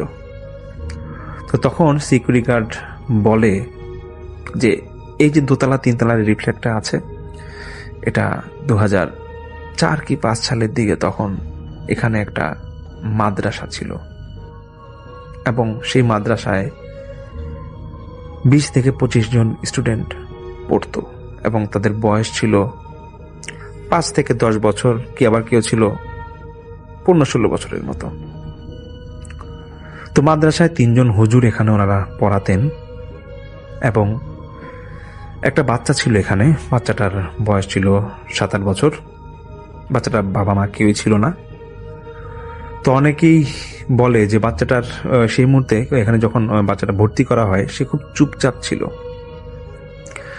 এবং পড়ালেখা ঠিকভাবে করতো না। তো এখানে যে 3 জন হুজুর ছিল, একজন হুজুর ছিল খুব বদমেজাজি। তো উনি যখন এরকম দেখছে যে বাচ্চাটা প্রতিনিয়তই পড়ালেখা করছে না বা সমস্যা করছে, তো ওকে একবার বেধড়ক মারে, মানে ব্যাট দিয়ে মারে। তো মারার পর দেখা যায় তারপরও বাচ্চাটা ঠিক হয় না, মানে পড়ালেখায় সে গাফলতি করে, তার বোঝার ক্ষমতা একটু কম ছিল। তো অন্যান্য যে 2 জন হুজুর ছিল, ওরা সবসময় এরা বদমেজাজি হুজুরটাকে বলতে যে দেখেন, ও তো বাচ্চা মানুষ, এত মারামারির দরকার নাই, মারেন না, বুঝান, আর যদি ও পড়ালেখা মানে এতটাই সে গাফলতি করে, দরকার হলে ওকে যে ভর্তি করাইছে ওদের সাথে কথা বলেন, তাই এরকম মারেন না বাচ্চা মানুষকে। তো কোনো একদিন ওই যে 2 জন হুজুর একটু ভালো ছিল, ওনারা একটু কোনো কাজে মনে হয় বাইরে গেছিল, তো বদমেজাজি যে হুজুরটা ছিল সে বাচ্চাটাকে এমন মারে যে বাচ্চাটা মারা যায় এবং সেই মুহূর্তে সেই লাশ রেখেই সেই হুজুরটা পালায় যায়। তারপরে জানাজানি হওয়ার পর, এখানে তো সবার জানাজানি হয় যেখানে একটা বাচ্চা মারা যায় হুজুরের বেধড়ক মারের কারণে। তো সেজন্য এখানে অনেক সমস্যা হয় এবং মাদ্রাসাটা একটা সময় বন্ধ হয়ে যায়। কয়েক বছর পর মাদ্রাসাটা আবার চালু হয়, কিন্তু চালু হওয়ার পরেও অনেকেই বলতো, মানে স্টুডেন্ট যারা পড়তো তারা বলতো তারা নাকি একটা ছোট বাচ্চাকে দেখে যে এই মাদ্রাসা বারান্দার কোনায় দাঁড়ায় আছে, কাঁদতেছে। এবং ছোট ছোট বাচ্চাদের মধ্যে মাদ্রাসা যারা পড়তো তারা অনেকেই বলতো যে ওদের কাছে মাঝরাতে এরকম ছোট টুপি পরা একটা বাচ্চা এসে বলতো যে আমার পিপাসা লাগছে, আমাকে পানি দাও, পানি খাবো। তো এরকম যখন অলৌকিক কিছু ঘটনা ঘটতো, যে কিরকম বাচ্চারা তখন ভয় পেয়ে যেত, যারা পরবর্তীতে মাদ্রাসায় ভর্তি হয়েছিল, মানে মাদ্রাসাটা কয়েক বছর বন্ধ হওয়ার পর যখন আবার চালু হয়, তখন এই স্টুডেন্টগুলো যখন এই সমস্যায় পড়তো, তখন ওই স্টুডেন্টগুলো তাদের গার্জিয়ানকে বলে যে এই মাদ্রাসার সমস্যা আছে, আমরা এখানে পড়বো না। তো যখন এই সমস্যাগুলো সব স্টুডেন্টের মাঝে অল্প অল্প ঘটতো, তখন একটা সময় মাদ্রাসাটা পুরোপুরি বন্ধ হয়ে যায়। তারপর মালিক সিদ্ধান্ত নেয়, যেহেতু মাদ্রাসা নাই, আমি এখানে ফ্ল্যাট আকারে বাসাটা বিক্রি করে দিব, মানে ফ্ল্যাট বিক্রি করে দিবে আর কি। তো তখনই এই আমার ফ্রেন্ডের খালা খালু বাসাটা নেয়, তো ওনাদের সাথে এরকম ঘটনা ঘটে। তো যাই হোক, আমার সেই ফ্রেন্ড বলে খালা খালু তারপর এই ঘটনা শোনার পর ওখানে ওরা থাকে না, এবং ওনারাও এই ফ্ল্যাটটা আবার অন্য কারো কাছে এটা বিক্রি করে দেয়। এবং এটাই ছিল আসলে আমার মূলত ঘটনা, যেটা আপনাদের কাছে শেয়ার করলাম। আমার ঘটনাটা বেশ ভালো লেগেছিল, ভালো লেগেছে দেখি আপনাদের কাছে শেয়ার করা। জানি না আপনাদের কেমন লাগছে। থ্যাংক ইউ সো মাচ আপনার ঘটনার জন্য, আপনাকে অনেক ধন্যবাদ। এবং আমি এখন যেটা করব সেটা হচ্ছে চলে যাব সরাসরি আমাদের পরবর্তী যে অতিথি আছেন তার কাছে। হ্যালো লিসেনার, আসসালামু আলাইকুম। ধন্যবাদ রাসেল ভাই আবার আমন্ত্রণ জানানোর জন্য। তো আজকে এখন ঘটনাটা আমি শেয়ার করব সেটা হচ্ছে আমার এক বন্ধুর ফ্যামিলির সাথে ঘটে যাওয়া, তো ওর আম্মুর সাথে। তো ঘটনাটা শুনে আমার কাছে একটু অন্যরকম লেগেছে, কারণ যে আসলে অনেক কিছু জিনিসগুলো আছে, এরকম কিছু জিনিসগুলো আছে যেগুলো আমরা আসলে নিজের সাথে না ঘটলে আমরা বুঝতে পারি না, ঠিক? তো আমার এই বন্ধু আমাকে যে ঘটনাটা বলছে, যে ও জানতো যে আমি ভূত এফএমে আসি এবং এই ধর আগেও অনেক ঘটনা শেয়ার করেছি আমি ভূত এফএমে। তো আমাকে একদিন কথা প্রসঙ্গে বললো যে আমাদের বাসায় আসিস, তোর সাথে একটা ঘটনা শেয়ার করব এবং তোর ভাল লাগবে মনে হয়, তুই কারোর সাথে শেয়ার করবি না। আমি বললাম যে আমি যদি ভূত এফএম বলি, কয় না আমি তোকে রিকোয়েস্ট করবো তুই বলিস না, আর যদি এখন তুই বলিস তাহলে আম্মুর পারমিশনটা নিয়ে নিস, যেহেতু ঘটনাটা আম্মুর সাথে এবং আমার ফ্যামিলির সাথে জড়িত। তো আমি বললাম ঠিক আছে। একদিন তো ওর বাসায় গেলাম, বাসায় যাওয়ার পরে ও বললো, খালাম্মাকে সালাম দেওয়ার পরে খালাম্মা ড্রয়িং রুমে বসছে, আমরা তিনজনই বসলাম। তো আমার ওই ফ্যামিলি, ওদের ফ্যামিলিটা হচ্ছে ও এবং ওর এক ছোট বোন, ওর আব্বু আর ওর আম্মু, এই হলো 4 জনের ওদের ফ্যামিলি। তো ওরা, আমরা ড্রয়িং রুমে বসে কথা প্রসঙ্গে বললাম যে খালাম্মা আপনার সাথে একটা ঘটনা ঘটছে, এটা একটু যদি বলেন। বলে তখন ওকে, ও ছেলেকে উদ্দেশ্য করে বলে তুই বল, আমি মাঝে মাঝে তোর সাথে যোগ দিব আর কি। তখন ওই ঘটনা বললো যে ঘটনাটা বেশ কিছুদিন আগের, অনেক দিন আগে, অনেক বছর আগের, প্রায় 20-25 বছর আগের ঘটনা। তো ওই ওর আব্বু হলো আপনার একটা সরকারি কর্মকর্তা, কিন্তু উনি যে পেপারস মিলে আর কি ওনার ইয়াটা পড়ছিল, দায়িত্ব পড়ছে বিভিন্ন। তো চিটাগং এ পেপারস মিল যে আছে ওইখানে উনি ওইখানে ইয়াতে ছিলেন আর কি, জেনারেল ম্যানেজার হিসাবে ওইখানে গেছিলেন। তো ওইখানে ওনার পোস্টিংটা ছিল। তো উনি যখন ওইখানে যান তখন ওর বয়স, আমার বন্ধুর বয়স প্রায় 7-8 বছর বয়স বা এরকম আর কি। তো ক্লাস 3-4 পড়ে। ওর আম্মু তখন প্রেগনেন্ট, এবং প্রেগনেন্সির এরকম একটা সময় স্টেজ, লাস্ট স্টেজটা ছিল আর কি, যে কোনো সময় ডেলিভারিটা হয়ে যেতে পারে আর কি। তো ওরা যখন ওই বাসায় গেল, তো হঠাৎ ওদের বাসায় একটা কাজের মেয়ে আর কি, মহিলা ছিলেন, বয়স প্রায় 60-65 বছর বয়স এরকম। তো মহিলা হালকা পাতলা লম্বা গড়নের একজন মহিলা এবং খুব বিশ্বস্ত, কারণ ওদের ওয়াইড্রফের উপরে ওর বাবার মানি ব্যাগ থাকতো, রান্না বাড়ার যে মহিলা আসলে কাজের মেয়েদের নিয়ে যে সমস্যাগুলো হয়, যে বিভিন্ন ধরনের সমস্যা হয়, যে চুরি করে বা এইটা করে, ওইটা ধরে, ওইটা নিয়ে যায়। তো ওই মহিলার কাছে ওরা ওই প্রজেক্টে যাওয়ার পরে তো পুরো সংসারটাই খালাম্মা দিয়ে আর কি একদম নির্ভাবনায় থাকতেন, যে কোথাও গেলেও বুয়া তার মতো কাজ করে ঘর লকটক করে চলে যেতেন। তো এতটাই বিশ্বস্ত ছিলেন। তো একদিন ওই হঠাৎ করেই মহিলা কাজে আসা বন্ধ করে দিল রাসেল ভাই। তো ওনার অবস্থাটা ছিল এরকম যে শরীরটা নিয়ে উনি বেশি মুভ করতে পারেন না, বেশি কাজ করতে পারেন, নোয়া হয়ে ঘর মুছতে পারেন না, বা কিছু ভারী কাজ করতে পারেন না, কোনো কাজই করতে পারেন না। খালাম্মার শরীরটা, খালাম্মা বললো আমাকে যে বাবা আমার শরীরটা তখন এত ভারী হয়ে গেছিল, আমার এই ছেলেটা যে বড় ছেলেটা ওর সময় কিন্তু এরকম আমি হই নাই, কিন্তু ওই আমার মেয়েটা যখন আমার গর্ভে আসলো এবং লাস্টের দিকে আমি কোনো মুভি করতে পারতাম না। তো একদিন ওই মহিলা বুয়া আপনার প্রায় 6-7 দিন আসতেছে না। তো আমি এর কাছে জিজ্ঞেস করছি, দারোয়ানের কাছে জিজ্ঞেস করছি, তারপর একে দিয়ে কোনোভাবে না একটা কাউকে ম্যানেজ করা যায়। আর বুয়া তো এরকম করেন না সাধারণত, যে না বলে না কয়ে উনি হঠাৎ করে চলে গেছেন। আর বুয়া যেহেতু জানেন আমার শরীরের এই অবস্থা, এবং উনি আমাকে বেশ টেক কেয়ার করতেন, যদিও উনি এসে ছুটা বুয়া হিসাবে কাজ করতেন, কিন্তু উনি সবকিছু গুছাই টুছাই দিয়ে যেতেন এবং আমার সবসময় খেয়াল রাখতেন শরীরে। তো হঠাৎ করে বুয়া না আসায় আমি খুব সমস্যার মধ্যে পড়ে গেলাম। তো আমি প্রায় গ্রিল ধরে বাইরে দাঁড়ায় থাকতাম, নিচে দিয়ে কেউ গেলে আমি তাদেরকে ডাক দিয়ে বলতাম যে আমাকে একটু আসো, কাজ করে দিয়ে যাও। তো এরকম আর কয়দিন। তো একদিন আমি অনেক করে ড্রয়িং রুমে যেয়ে দাঁড়াইছি, ড্রয়িং রুমের মাঝখানে দাঁড়ায় আছি। তো ড্রয়িং রুমে দাঁড়ায় আমার এমন পেটের মধ্যে ব্যথা হলো, যে এমন পেইন উঠলো, তো আমার মনে হলো যে পুরো দুনিয়াটা ঘুরে গেছে। আমার ছেলেটা স্কুলে গেছে, আমি বাসার মধ্যে একা, আমার হাজবেন্ড তখন কাজে গেছেন। তো আমি হঠাৎ করে ড্রয়িং রুমের মধ্যে দাঁড়ানো থেকে কার্পেটের মধ্যে পড়ে গেলাম, মানে বসে পড়লাম আর কি। বসে পড়ে যে শুয়ে পড়ছি, আমার আর কোনো সেন্স নাই। তো কিছু অনেকক্ষণ পরে আমি শুনতেছি যে দরজার মধ্যে নক করতেছে, টক টক টক টক করে শব্দ হচ্ছে। তো আমি অনেক বলার চেষ্টা করলাম কে কে কে, কিন্তু তারপরে আমার মুখ দিয়ে কোনো শব্দ বের হচ্ছে না। তারপরে আমি উঠে অনেক কষ্টের আপনার পাশেই ছিল সোফাটাকে ধরে উঠে তারপর যে দরজাটা খুললাম, যে কে, তাকায় দেখি যে বুয়া দাঁড়ায় আছেন, যে খালা। আমি তাকে দেখা মনে হলো, আমার শান্তি লাগলো, যে আমার শারীরিক কষ্টটা আমি ভুলে গেলাম, যে আসলে বুয়া আসছেন। আমার পুরো বাড়ির এই 6-7 দিন যে কাপড় চোপড় সব জমে আছে, জিনিসপত্র, মানে একজন যা হয় আর কি। তো বুয়াকে বললাম যে খালা আপনি আসছেন, আসেন। তো খালা ভিতরে আসলো, ভিতরে এসে খালা কি করলেন, ওই দরজা থেকে আমাকে ধরলেন, ধইরা বললেন যে খালা আমি আসলে একটু ব্যস্ত ছিলাম, একটু বিপদে পড়ে গেছিলাম এর জন্য। তো আরেকটা জিনিস এখানে বলার রাসেল ভাই, উনি এই খালাম্মাকে ধরে, মানে যে সোফাতে ডাইনিং এ ড্রয়িং রুমের যে ওদের ডিবেন ছিল, ডিবেনের উপরে নিয়ে বসাই গেল। খালাম্মা বললেন যে আমাকে এমন হালকাভাবে নিয়ে গেলেন যে আমি ওইটুক যাওয়ার পথটার কোনো কষ্ট বোধ করলাম না, মানে মনে হলো যে বাতাসের উপর দিয়ে উঠায় উনি নিয়ে গেলেন। খালাম্মা এগুলো বললেন। তো বসার পরে আমি ডিবানে চোখ বন্ধ করে বসলাম। বসার পরে বলতেছি, খালা বলতেছে খালা আপনি চিন্তা করেন না, আমি কাজ করে দিচ্ছি সবকিছু, আপনি এখানে রেস্ট নেন। তো আমি চোখ বন্ধ করে আছি, চোখ বন্ধ করে আর কি শুয়ে আছি ডিবানের মধ্যে হেলান দিয়ে। তো এর মধ্যে শুনতে শব্দ পাচ্ছি যে আমার রান্নাঘরের মধ্যে থালা বাসন ধোয়ার শব্দ হচ্ছে, একবার মনে হচ্ছে যে আপনার ঝাড়ু দেওয়ার শব্দ হচ্ছে, আবার একবার মনে হচ্ছে কাপড় ধোয়ার শব্দ, খচখচ শব্দ পাচ্ছি আমি। তো সব ব্যাপারগুলো একদম মানে যা হয় আর কি। তো আমি তন্দ্রার মতো করে এগুলো শুনতেছি।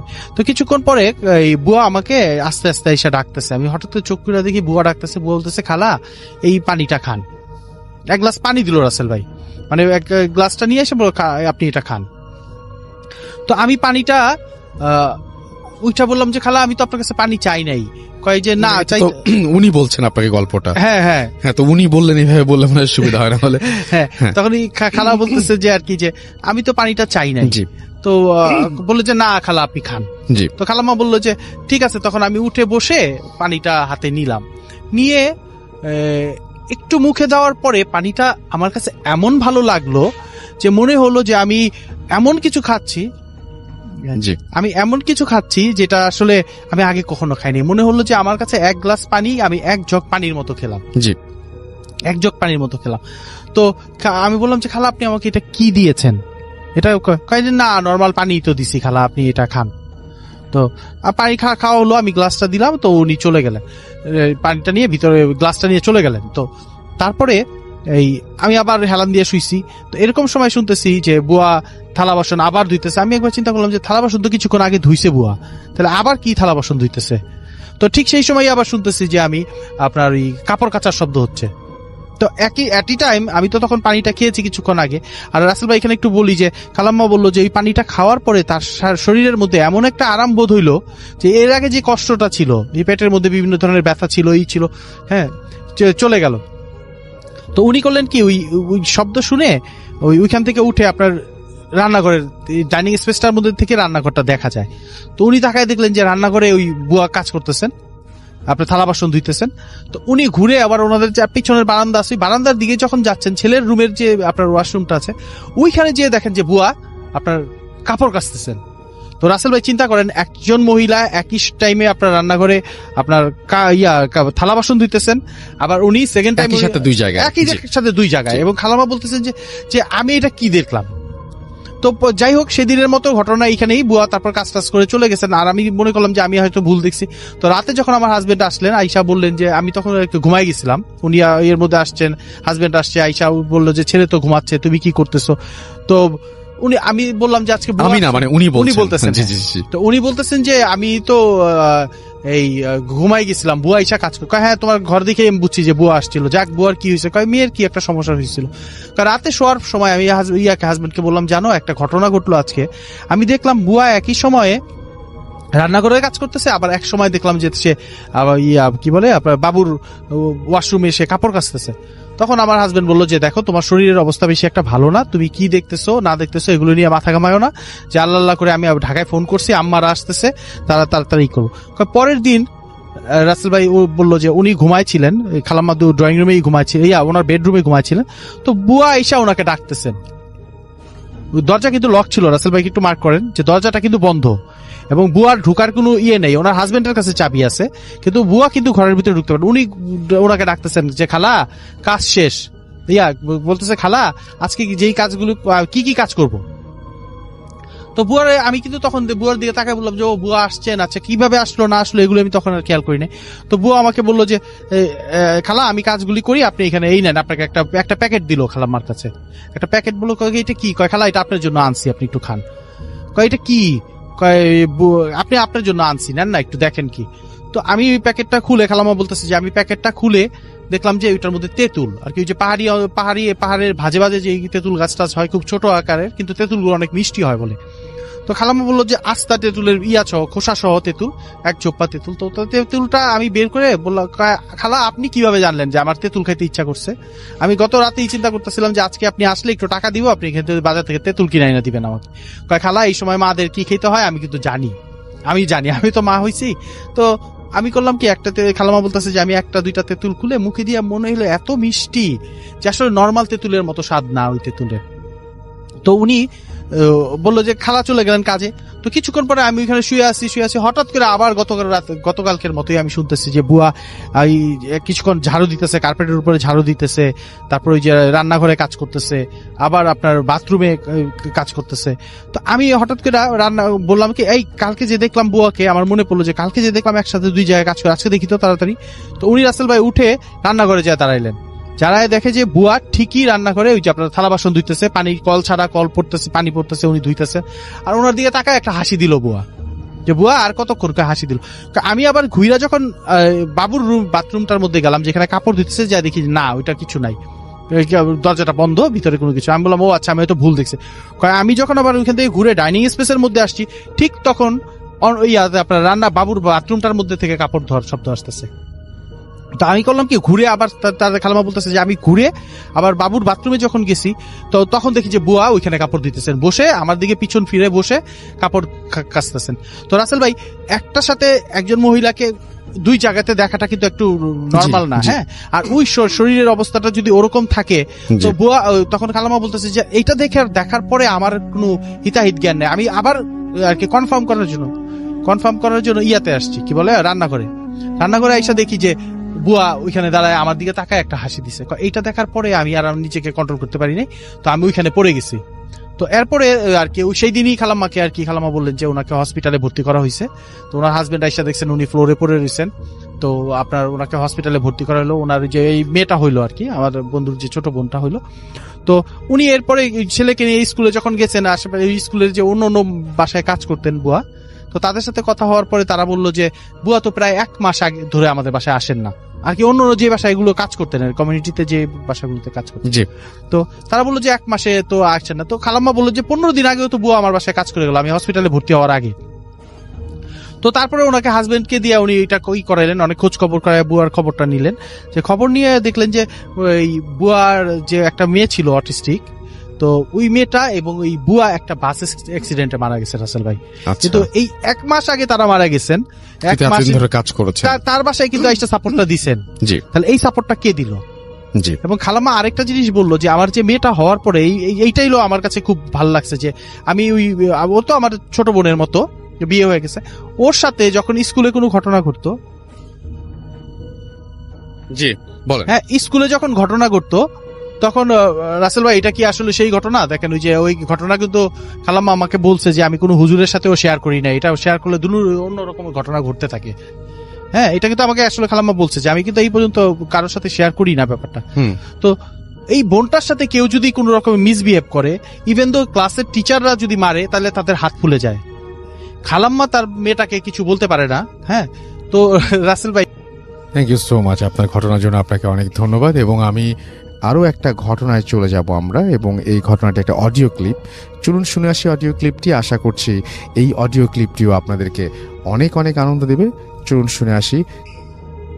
হ্যালো রাসেল ভাই, আমি জুলিয়েট ফ্রম কলকাতা, ইন্ডিয়া। আমি আপনাকে 2 সপ্তাহ আগে একটি ঘটনা পাঠিয়েছিলাম, তো আজ আপনাকে আমি আর একটি ঘটনা বলবো, যেটা আমারই দিদি, যার ঘটনা আমি আগে শেয়ার করেছি, তার নিজের খুড়তুতো ভাইয়ের সাথে ঘটা, মানে তার কাকার ছেলের সাথে। এই ঘটনাটি ঘটে বনগা, আমাদের ইন্ডিয়াতে বনগা বলে একটি জায়গা আছে, বনগায়। আমি সংযত কারণে তার নাম বা পরিচয় দিতে পারছি না, আমায় ক্ষমা করে দেবেন। কিন্তু ঘটনাটি খুব মানে ইন্টারেস্টিং। ঘটনাটি হচ্ছে, এই ছেলেটি যখন ক্লাস 3 কিংবা 4 পড়ে, তো তখন সে যখন স্কুলে যেত, হঠাৎ একদিন সে আর স্কুল থেকে বাড়ি ফেরে না। 7 দিন, 8 দিন, 10 দিন হয়ে যায়, খোঁজ পুলিশ, থানা, কোথাওই তাকে পাওয়া যায় না। হঠাৎ করে 7-10 দিন বাদে তার বাড়ির পেছনে একটা বাঁশ ঝাড় আছে, সেখানে তাকে বসে থাকতে দেখা যায়। এবার তো বাড়িতে তাকে তুলে আনা হয়, তাকে বারবার জিজ্ঞাসা করা হয় যে তুমি কোথায় গিয়েছিলে, তুমি কোথায় গিয়েছিলে, কি করেছো? কোনো উত্তর দেয় না। তাকে প্রচুর বকা হয়, মারা হয়, তাকে প্রচুর ভাবে মানে ফোর্স করা হয় বলার জন্য, বাট কিছুতেই হি ওয়াজ স্টাবার্ন, ও কোনো কথাই ও উত্তর দেয় না। আবার ও নর্মাল লাইফ চলছে, হঠাৎ করে আবার গায়েব, স্কুল থেকে আর বাড়ি ফেরে না। এই ঘটনাটি দীর্ঘ অনেক দিন বলতে আমি আপনাকে ভুল বললাম রাসেল ভাই, এটা দীর্ঘ অনেক বছর এই মানে এরকম ভাবে চলে। দিনে দিনে ব্যাপারটা আরো বেশি মানে ফ্রিকুয়েন্ট হতে থাকে। মানে আগে যদি 2 মাসে একবার ওকে নেওয়া হতো বা 3 মাসে একবার নেওয়া হতো, তারপরে ধীরে ধীরে ওটাকে মাসটা, সপ্তাহটাকে দিন, এরকম মানে ওকে মানে কনস্ট্যান্ট, মানে এবার ফ্রিকুয়েন্ট ওকে নিয়ে চলে যাওয়া হতো। কিন্তু ও কোনোদিনই মুখ খুলতো না বাড়ি ফেরার পরে যে কোথায় আছে, কোথায় গেছে, মানে কোনো কিছুই ও কাউকে বলতো না, একদম চুপ। ওকে মারলেও চুপ, ওকে বকলেও চুপ, ওকে জিজ্ঞেস করলেও চুপ। এইবার একবার এই ছেলেটি ধীরে ধীরে বড় হতে লাগলো, যেহেতু আমি আপনাকে বললাম যে অনেক বছর ধরে ওকে নিয়ে যায়। ছেলেটি মোটামুটি বেশি একটু বড় হলো, তো তখন একদিন ওকে এরকম হঠাৎ করে ও স্কুলে গেছে আর ফিরছে না ফেরার সময় এবার বাড়িতে মা প্রচন্ড কান্নাকাটি করছে, রাতে বসে বলছে যে আমি তার মা ভগবানকে ডাকছে যে মানে হে ঠাকুর, আমি কি করব, আমি কি, আমার ছেলেটা মরে যাবে, আমার ছেলেটা কোথায় যায়, আমার ছেলেটা কি কোনো বাজে সঙ্গে চলে গেল, কোনো বাজে মানে বাজে সঙ্গ যেটাকে বলে, কোনো খারাপ কাজে যুক্ত হয়ে গেল, ও তো কোনো মুখ খোলে না। তো রাতে হঠাৎ ওর মা ঘরের মধ্যে দেখে ছায়া নড়াচড়া করছে। তো মা হঠাৎ করে মানে কনসিয়াস হয়ে গিয়ে বলো, কে কে কে তখন কে তুমি, কে ওখানে? তখন হঠাৎ করে ওখান থেকে একটা আওয়াজ বলছে যে আমি জানি তোর ছেলে কোথায় যায়, তোর ছেলেকে কে নিয়ে যায়, তোর ছেলে কোথায় যায় আমি জানি। তখন ওর মা বলল, আপনি কে? বলছে যে শোন, আমি তোকে এখান থেকে এটা থেকে মুক্ত করতে পারি, তোকে এই সমস্যা থেকে আমি তোকে মানে সাহায্য করতে পারি। বলছে আমি তোকে একটা জিনিস দেব, ওই জিনিসটা তুই তোর ছেলের শরীরে বেঁধে দিবি, তাহলে তোর ছেলেকে কেউ আর ছুতে পারবে না। তখন ওর মা বলছে যে আমি সবই তো বুঝলাম, আপনি কে? বলছে আগে তুই বল, তুই রাজি আছিস তো আমার এটা নিতে? আর না হলে তুই যেরকম ভাবে চলছে ওরকম চলবে, তুই কিন্তু তোর ছেলেকে হারাবি। তখন ওর মা বলছে না আমি রাজি। একটা মায়ের মন, সে তো মানে ভীষণই নরম, সে তো ভাবছে যে যেভাবে হোক আমি আমার ছেলেটাকে বাঁচাতে পারলে মানে আমার মানে সেটাই আমার কাছে অনেক। তো বলে হ্যাঁ আপনি দিন, আমি করব। তখন দিয়ে দিল ওর মাকে। তো ওর মা দেখে ওটা 3টে গাছের টুকরো, 3 রকমের গাছ, 3টে গাছের মানে 3 রকমের ছোট ছোট 3টে গাছ। তো মা নিল, নেওয়ার পরে বলছে যে আপনি কে বা ও কোথায় যায় আমাকে একটু বলুন। মানে মা সাহস করে, মার শরীরে কিন্তু কোনো ওই যে ছায়া মূর্তি দেখে বা অবয়বটা দেখে মায়ের কিন্তু কোনো ভয় হয়নি, কারণ মা এতটাই ডেসপারেট, মা তখন তার সন্তানটাকে ফেরত চায়। মানে আমরা সাধারণত হলে কি হয়, আমরা ভয় পেয়ে যেতাম, ওরকম রাতের বেলা কোনো অন্ধকার ঘরে একটা ছায়া, সে আমার সাথে কথা বলছে। মানে ওর মা এতটাই মানে দিদির, মানে উনি হচ্ছে দিদির কাকিমা, মানে আমি যে দিদি আমাকে মানে আমার যিনি দিদি গল্প বলেছেন আমাকে, আমার দিদির কাকিমা মানে একেবারেই মানে কি বলবো আপনাকে, মানে সে একদম ডেসপারেট। সে বলছে হ্যাঁ আপনি বলুন। বলছে যে ওকে একটা পরী নিয়ে যায়, যে পরীটা ওকে নিয়ে যায় সে আমার বউ, আমি একজন জিন। আমার বউ ওকে নিয়ে যায়, আমার বউর ওকে খুব পছন্দ, ছেলেটিকে দেখতে নাকি খুব সুন্দর, ছেলেটিকে নিয়ে যায় আর বললো যে ও আমাকে ছেড়ে এখন তোর ছেলেকে ও বড় করছে, মানুষ করছে, মানুষ করে এখন ছেলেটাকে ও বড় করবে, ছেলেটাকে বড় করে ও ছেলেটাকে বিয়ে করবে। তখন ওর মা তো মানে কেঁদে ফেলেছে যে আমাকে বাঁচান, মানে পায়ে পড়ি আপনাকে আমি চটকটি প্রণাম দেব আপনাকে, আপনি আমায় বাঁচান। তখন ইতিমধ্যে মানে এই বাচ্চাটিকে যখন হারিয়ে যাচ্ছিল বারবার করে, ওর মা অনেক বুদ্ধি, ডাক্তার, কবিরাজ, তারপরে দেখুন আমরা হিন্দু, কিন্তু ওনারা আপনাদের পীর বাবা, আপনাদের যেরকম হুজুর আপনারা যাদেরকে মানেন খুব, হ্যাঁ, তাদের কাছে প্রচুর নিয়ে গেছে, প্রচুর লোকে দেখেছে, কিন্তু কেউ না কোনো সলিউশন বা কি কেউ না বলতে পারেনি। ওকে অনেক মাদুলি, মানে হয়তো 50-60টা মাদুলি ওর গায়ে দেয়া হয়েছে, একটা ওর গায়ে কোনোদিন থাকেনি। মাদুলি দিত, অটোমেটিক মাদুলিটা গায়ের থেকে গায়েব হয়ে যেত, ভ্যানিশ হয়ে যেত, পড়ে যেত, হারিয়ে যেত। তবে ওকে প্রোটেক্ট করে রাখার মতন কিন্তু কোনো জিনিসই পৃথিবীতে ওর মা করে উঠতে পারেনি। এইবার তো চলে গেল, এবার বলছে পরীটা ওকে নিয়ে যায়। এবার মা সবই জেনে গেল, জেনে যাওয়ার পরে ওর মা ওই জিনিসটা গুছিয়ে নিজের কাছে রাখলো। এবার হঠাৎ করে যখন ছেলে বাড়ি ফিরেছে একদিন, কিছুদিন বাদে, তখন ছেলেকে বলে তুই স্নান করে আয়, স্নান করে তুই এক্ষুনি আগে যা, তুই স্নান করে আয়। তো স্নান করে আসার পরে ওর মা তার গলায়, হাতে আর কোমরে 3টে গাছ বেঁধে দিল। বিশ্বাস করুন, তারপরে সেদিন রাতে বাড়ির বাইরে তাণ্ডব, গাছ পড়ে যাচ্ছে, জিনিসপত্র ভেঙে চুরে যাচ্ছে, গাছের ডাল চালের উপর পড়ছে, চালের উপর মনে হচ্ছে কেউ দাপিয়ে দাপিয়ে লাফিয়ে লাফিয়ে দৌড়চ্ছে, রাগান্বিত আওয়াজে, কান্নার আওয়াজ, কিন্তু কেউ কাউকে কিছু দেখতে পাচ্ছে না। তখন ছেলেটি বাইরে বেরিয়ে বলল, শোনো, তুমি তো পড়ি আর আমি একটি মানুষ, আমার সাথে তোমার কোনোদিনই বিবাহ হওয়া সম্ভব নয় বা সংসার করা সম্ভব নয়। তুমি তোমার জগতে যেরকম আছো ভালো থাকো, আমাকে আমার জগতে ভালো থাকতে দাও। এটা বলার পরে তার কোনো উপায় নেই, ওকে তো ছুঁতে পারবে না। তখন ওরা চলে গেল, পরিটি চলে গেল। তো ছেলেটির আর কোনো ভয় নেই। এইবার ছেলেটি মুখ খুলে বলে যে ওকে নাকি এরকম স্কুলে ফেরার পথে প্রথম থেকেই একটা কেউ চোখ বন্ধ করে বলতো, আমি কিছু দেখতে পেতাম না মা, খালি দেখতাম যে ওটা ফরফর করে পাখনার আওয়াজ, ফরফর করে হাওয়ায় একটা দেশে আমায় নিয়ে যেত। সে দেশটা স্বর্গ, নরক, মর্ত, পাতাল, আমি কিচ্ছু জানি না, কিন্তু জায়গাটা অসম্ভব অপূর্ব সুন্দর, নিখুঁত একটা জায়গা, যার বাড়ি ঘর দৌড়, বাগান, ফুলের বাগান, সব কিছু বড্ড গোছানো, সুন্দর, পরিষ্কার, একদম অন্য রকম, তার সাথে আমাদের সাধারণ কোনো মিল নেই। সেকেন্ডলি, ওখানকার যে খাবার তা নাকি ভীষণ সুস্বাদু। সে খাবারের এই আমাদের পৃথিবীতে এরকম খাবারের স্বাদ কোথাও পাওয়া যাবে না, একেবারেই অন্যরকম একটা স্বাদের খাবার, যেটা অপূর্ব খেতে।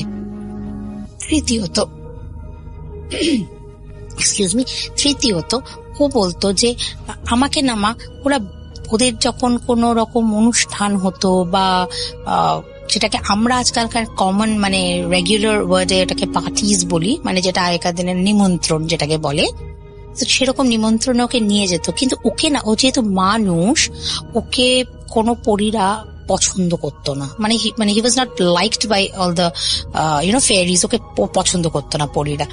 কিন্তু ওকে তখন এই পরীটি যে ওকে ভীষণ ভালোবাসতো, সে ওকে ওখানে গেলে পরে সরার উপর পা দিয়ে দিয়ে যেতে হতো। এবার সরার উপর পা দিলে তো আমাদের মতো মানুষ পা দিলে তো ভেঙে যাবে, তাই ওই পরীটি তাকে নিজের পায়ের উপর দাঁড়াতে বলতো, আর ও এরকম ভাবে সরার মধ্যে জলের উপরে সরা রাখা, ভাসময় সরা, ওর উপরে পা দিয়ে দিয়ে দিয়ে ওই পরী ওকে নিয়ে যেত। নিয়ে গিয়ে ওখানেও দেখতো পুরো সোনায় মোড়া, হ্যাঁ, বাসন কোসন সোনা, হিরে, মুক্ত, জোয়ার, অত এলাহি জিনিস, এ রাজরাজারও যুগে আমরা হয়তো দেখিনি, এমন সুন্দর, এমন এক্সোটিক যেটাকে আমরা বলি, বা এত ভীষণ অপূর্ব আর কি। তো তখন ওর মা জানতে পারলো। তার যাই হোক, এখন ওকে এই মানে ওনার যে মানে জিনটি এসে যে ওকে এত উপকার করেছে, তখন ওর মা মানে সারা মানে চিরকৃতজ্ঞ ওই জিনটার কাছে ওর মা। মানে এটাও বলেছে মানে যে আমি আপনার কাছে চিরকৃতজ্ঞ, আপনি কোথায় আছেন আমি জানি না, কিন্তু মানে আপনি আমাকে যা ফেরত দিয়ে গেছেন মানে আমি মানে ভাগ্যবান মানে বলতে হয় আর কি। তো যাই হোক, তারপরে এখন ছেলেটি আছে, এখন ছেলেটির প্রায় এখন সরি আমি ছেলে বলা উচিত না, উনি একজন লোক, ওনার প্রায় 50 বছর এখন বয়স, ওনার সংসার স্বামী ওয়াইফ আছেন, ছেলে মেয়ে আছেন, উনি বনগাঁয় থাকেন, এখনো ওখানেই আছেন। সো মানে দিদির ভাই আর কি, মানে খুড়তো ভাই। তো মানে দেখুন, এই ঘটনাটা আমি জানি না আপনি কতটা বিশ্বাস করবেন বা কেউ করবে, কিন্তু এটা কিন্তু একদম সত্যি ঘটনা। মানে আমি দিদি যখন আমার বাড়ি মানে প্রথমেই আসে, দিদি আমাকে এই ঘটনাটাকে তখনই এই ঘটনাগুলো বলেছে। দিদির কাছে না আরো এরকম কিছু অসম্ভব ভালো ভালো ঘটনা আছে। আর আপনাকে বলি রাসেল ভাই, আপনারা বাংলাদেশে সবাই খুব মানে সুস্থ থাকবেন, মানে স্টে সেফ। আমি জানি না আপনাদের অনলক হয়ে গেছে কিনা, আমাদের যেরকম হয়ে গিয়েছে, বাট নিজেকে সেফ রাখুন। আর আপনার অ্যাগেন আই এম সেইং যে আপনার এই ভালো থাকা ব্যাপারটা, আই জাস্ট লাভ ইট, খুব ভালো লাগে আমার। সো রাসেল ভাই, stay home, stay safe and thank you so much. আপনার ঘটনার জন্য আপনাকে অনেক ধন্যবাদ। এবং আমি আরও একটা ঘটনায় চলে যাব আমরা, এবং এই ঘটনাটা একটা অডিও ক্লিপ। চলুন শুনে আসি অডিও ক্লিপটি। আশা করছি এই অডিও ক্লিপটিও আপনাদেরকে অনেক অনেক আনন্দ দেবে। চলুন শুনে আসি। এটা আমার সাথে ঘটে যাওয়া ঘটনা, এবং আমি সেই স্পটেই দাঁড়াই আছি। যাই হোক, আমি আমার ঘটনায় চলে যাচ্ছি। প্রথমে আমার পরিচয় দিচ্ছে, আমার নাম পরাগ, আমি দিনাজপুরের বিরামপুর বরেন্দ্র চরণভূমি থেকে বলছি। এখানে অনেক ঘটনা আছে রাসেল ভাই, আমি একে একে শেয়ার করব আপনাকে। তো এই ঘটনাটা ঘটে 2019 সালের ফার্স্ট দিকে। তো আমাদের এখানে একটা রেল লাইন আছে, এই রেল লাইন ঘিরে অনেক ঘটনা আছে, সেখানকারই একটা ঘটনা আপনাকে বলতেছি, যেটা আমার সাথে এক্সপিরিয়েন্স হয় আর কি আমার। তো আমাদের রেল লাইনের ধারে একটা অনেক বড় একটা অফিস আছে, ফিশারি অফিস, এখানে মৎস্য প্রজনন, কৃত্রিম প্রজনন করা হয় এখানে। তো এখানে আমরা ছেলেপেলেরা আড্ডা দেই, ভিতরে গল্প গুজব করি, গান টান গাই। তো একটা পিকনিক রাখছিলাম, পিকনিকে গেছিলাম, তখন বাজে রাত 8:30। তো আমি খাওয়া দাওয়া করে 9টার ভিতরে আমাকে একটু তাদের আগে একটু ব্যাক করতে হবে, দোকানে যেতে হবে আমার। বাবা ফোন করছিল, যার কারণে আমি এখান থেকে বের হয়ে আসি। তো এদিক দিয়ে যাওয়ার দুটো রাস্তা আছে, এক হলো আমি রেল লাইন দিয়ে হাঁটতে হাঁটতে রেলগেট দিয়েও যাইতে পারবো, আবার এদিক দিয়ে রেল লাইন পার হয়ে পাড়ার ভিতর দিয়েও যাইতে পারবো। তো দুটো একই পথ, চিন্তা করলাম যে রেল লাইন যাচ্ছে, রেল লাইন দিয়ে যাই। তো এর ভিতরে একটা ফোন কল আসে, আমি কথা বলি আর রেল লাইন দিয়ে হাঁটতে হাঁটতে যাই। আর আমার সামনে দিয়ে বরেন্দ্র ট্রেনটা স্টেশনের দিকে ঢুকতেছে আস্তে আস্তে। তো আমি চিন্তা করলাম যে ট্রেনের পিছিয়ে পিছিয়ে হাঁটতে হাঁটতে চলে যায়। কারেন্টও ছিল ওই সময়, কারেন্ট থাকলে একটু হয় কি আশপাশ গুলো দেখা যায় সুন্দরভাবে, আর কারেন্ট চলে গেলে একদম স্তব্ধ। তো আমি হাঁটতে হাঁটতে যাচ্ছি, তো একটু পরে আমার কলটা শেষ হয়ে যায়, আমি ফোনটা কাটি। হঠাৎ করে হাঁটতে হাঁটতে রেল লাইনে আমার বাম পায়ে কি যেন একটা আঘাত লাগলো। আঘাত বলতে কি, মানে ফুটবলের মতো, ফুটবলে যেরকম পা দিয়ে আপনি শর্ট করলে পরে সামনে আগায় যায়, এরকম ফুটবলের মতো পাটা লেগে একটু আগায় গেল এরকম মনে হইলো। তো কারেন্টটা ওই সময় চলে গেছে। তো আমি ফোনটা কাইটে লাইটটা বের করে যখন দেখছি, রাসেল ভাই বিশ্বাস করবেন না, ওই সময়টা ওটা দেখার জন্য আমি কেন, যত লিসেনার আছে যারা এরকম মানে এক্সপিরিয়েন্স করেছে, তারা কেউ চাবে না যে এরকম একটা সামনে এইরকম একটা জিনিস পড়ুক। তো দেখি কি, একটা কাটা মাথা রাসেল ভাই আমার দিকে তাকায় আছে, চোখগুলা বড় বড় করে, আর ডান দিকে তার অবশিষ্ট দেহটা পড়ে আছে। আমি তো রাসেল ভাই পুরাই শকড যে এরকম একটা মানে ইনসিডেন্ট আমার সঙ্গে হবে। আমি ওখানে মানে কি করব বুঝতে পারি না। আমি ওই জায়গাটা দেখার পরেই আমি কোন রকমই ওখান থেকে পার হয়ে চলে আসি রাসেল ভাই। সামনে একটা ব্রিজ আছে, তারপরে রেলগেট।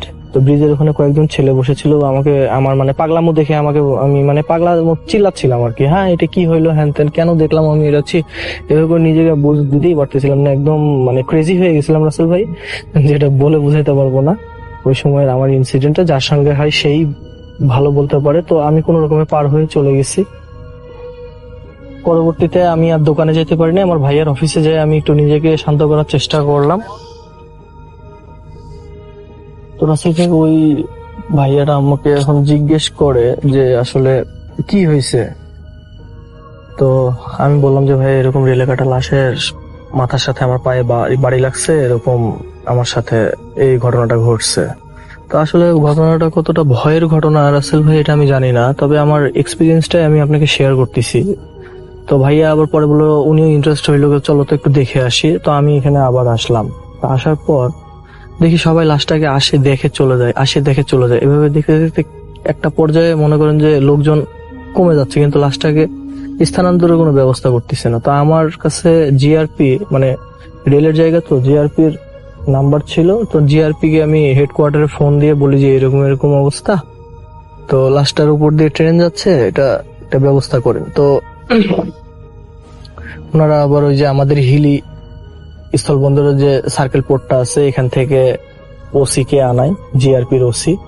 উনি আসে লাশটা এখান থেকে আমরা ধরে টরে উঠাই দেই। উনি এসে ছবি টবি উঠাইলো, একজন হিন্দু মানুষের লাশ, উনি আত্মহত্যা করছে, এরকম একটা অবস্থা। তো দেখে ওইভাবে নিয়ে গেল। তো রাত 1টার দিকে আমি সাইন টাইন করে আসলাম, ওরা আবার ওখান থেকে স্টেশনে লাশটা নিয়ে গেল। তো আমি সাইন টাইন করে দিয়ে চলে এলাম। নেক্সট টাইমে কোনো হইলে পরে তারা আমাকে জানাবে আর কি। তো আমি রাত 1টার দিকে ওখানে সবকিছু কমপ্লিট করে আমি বাসার দিকে চলে যাই। বাসায় যেয়ে খাওয়া দাওয়া করে ঘুমানোর প্রস্তুতি নিয়ে আর কি। তো রাসেল ভাই আমি খাটে মানে শুয়ে পড়ছি, তন্দ্রা আসছে। তো আমার দেখি বাম পায়ে কেমন যেন ঠান্ডা ঠান্ডা অনুভব করতেছিলাম। তো ঠান্ডা অনুভব করতেছিলাম, তো চিন্তা করলাম কি, চোখটা খুলে দেখি একটা সাদা অবয়ব আমার বাম পা ধরে কান্না করতেছে। আমি এটা দেখে একটু মানে শকড হই, মানে এটা কি হচ্ছে আমার পায়ের এখানে। তো আমি পাটা ঝাটকাও দিতে পারি না, পাটা অবশ হয়ে গেছে, এরকম একটা অবস্থা। তো একটা আওয়াজ শুনি, উনি আমাকে বলতেছে এরকম করে যে বাবা, আমার এত বড় একটা উপকার করার জন্য তোমাকে অনেক ধন্যবাদ। তুমি যদি আমার সৎকারের কাজটা না করতা তাহলে হয়তো কুকুর শিয়াল আমার লাশটা খাই ফেলতো, ঠিক আছে, ওটা আমার জন্য ভালো হইতো না। তো তুমি আমার যে উপকারটা করছো বাবা, আমি তোমার ঋণ কিভাবে শোধ করবো জানি না বাবা, তুমি আমাকে ক্ষমা করে দাও, আমি আমার পারিবারিক কারণে আত্মহত্যা করছি, এইভাবে কথাটা আমাকে বলছে। তো আমি আসলে শকড হয়ে যাই যে আসলে বুঝি না যে লাশও এরকম ক্ষমা চায়। আমি জিনিসটা খুবই শকড হয়েছি। তো পরে আবার সে চলে যায়। এরপর থেকে ওনাকে আমি আর কোনোদিন দেখি নাই ভাই। রাসেল ভাই, এটাই ছিল ঘটনা। জানি না কতটুকু ভয়ের ঘটনা, তবে আমার সঙ্গে এরকম একটা এক্সপিরিয়েন্স হয়েছে, এটাই আপনাকে শেয়ার করলাম।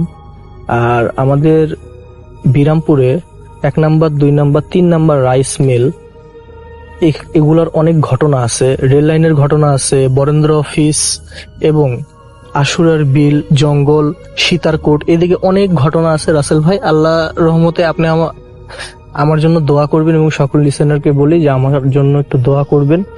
আমি রাসেল ভাই 7 বছর যাবত ট্রাই করতেছি, আপনাকে ঘটনা পাঠাইতে পারি নাই। একবার এক এক সমস্যার মধ্যে পড়ি। আমি মনে করি যে হয়তো কোনো অলৌকিক শক্তি চায় না যে কিছু কিছু ঘটনা এগুলো মানুষের জানার মধ্যে পড়ে বা কেউ জানুক, তারা এটা পছন্দ করে না, যার কারণে অনেক সময় অনেক কিছু গোপন রাখতে হয়, যার কারণে আমি ঘটনাও পাঠাইতে পারি নাই। আমার অনেক সমস্যা হয়ে গেছিল। যাই হোক রাসেল ভাই, এটা আমার প্রথম ঘটনা পাঠাইলাম, আশা করি ভালো লাগলে লিসেনারদেরকে শেয়ার করবেন। ডিয়ার লিসেনার, আশা করি এই এপিসোডের মধ্যে আপনারা যে ঘটনাগুলো শুনতে পারলেন প্রত্যেকটি ঘটনাই ভালো লেগেছে। তবে এই এপিসোডের মধ্যে কোন ঘটনাগুলো সব থেকে ভালো লেগেছে, কার ঘটনা শুনতে আপনারা ইচ্ছুক, অবশ্যই কমেন্ট সেকশনে জানিয়ে দেবেন। যেমন RJ রাসেল ভাই, আফনান ভাই, বাবু ভাই, ডক্টর আলী ভাই, এনাদের সহ আরও অনেকেরই যে ঘটনাগুলো সব থেকে ভয়ানক এবং সব ঘটনা এবং ভয়ানক ঘটনাগুলো আপনাদের মাঝে ভালো লাগে, সেই ঘটনাগুলো কমেন্ট সেকশনে জানিয়ে দেবেন। আমি পরবর্তী এপিসোডে ঠিক সেই ধরনের ঘটনা দেওয়ার জন্য চেষ্টা করব। ডিয়ার লিসেনার, আপনারা চাইলে এই চ্যানেলে ঘুরে আসতে পারেন। এই চ্যানেলে অসংখ্য এপিসোড পাবলিশ করা আছে যা শুধুমাত্র বাছাইকৃত ভয়ানক ঘটনা। আপনারা বাছাই করা ভয়ানক ঘটনাগুলো পছন্দ করেন বলে প্রতিনিয়ত আমি বিভিন্ন জায়গা থেকে এই ঘটনাগুলো বাছাই করে প্রতিনিয়ত রাত 10টা বাজে পাবলিশ করে থাকি। তো প্রিয় লিসেনার, আজকের জন্য এখানেই বিদায় নেব। আবারও আগামীকাল নতুন কিছু বাছাই করা ভয়ানক ঘটনা নিয়ে আপনাদের মাঝে চলে আসব। সকলেই ভালো থাকবেন, সুস্থ থাকবেন। আল্লাহ হাফেজ।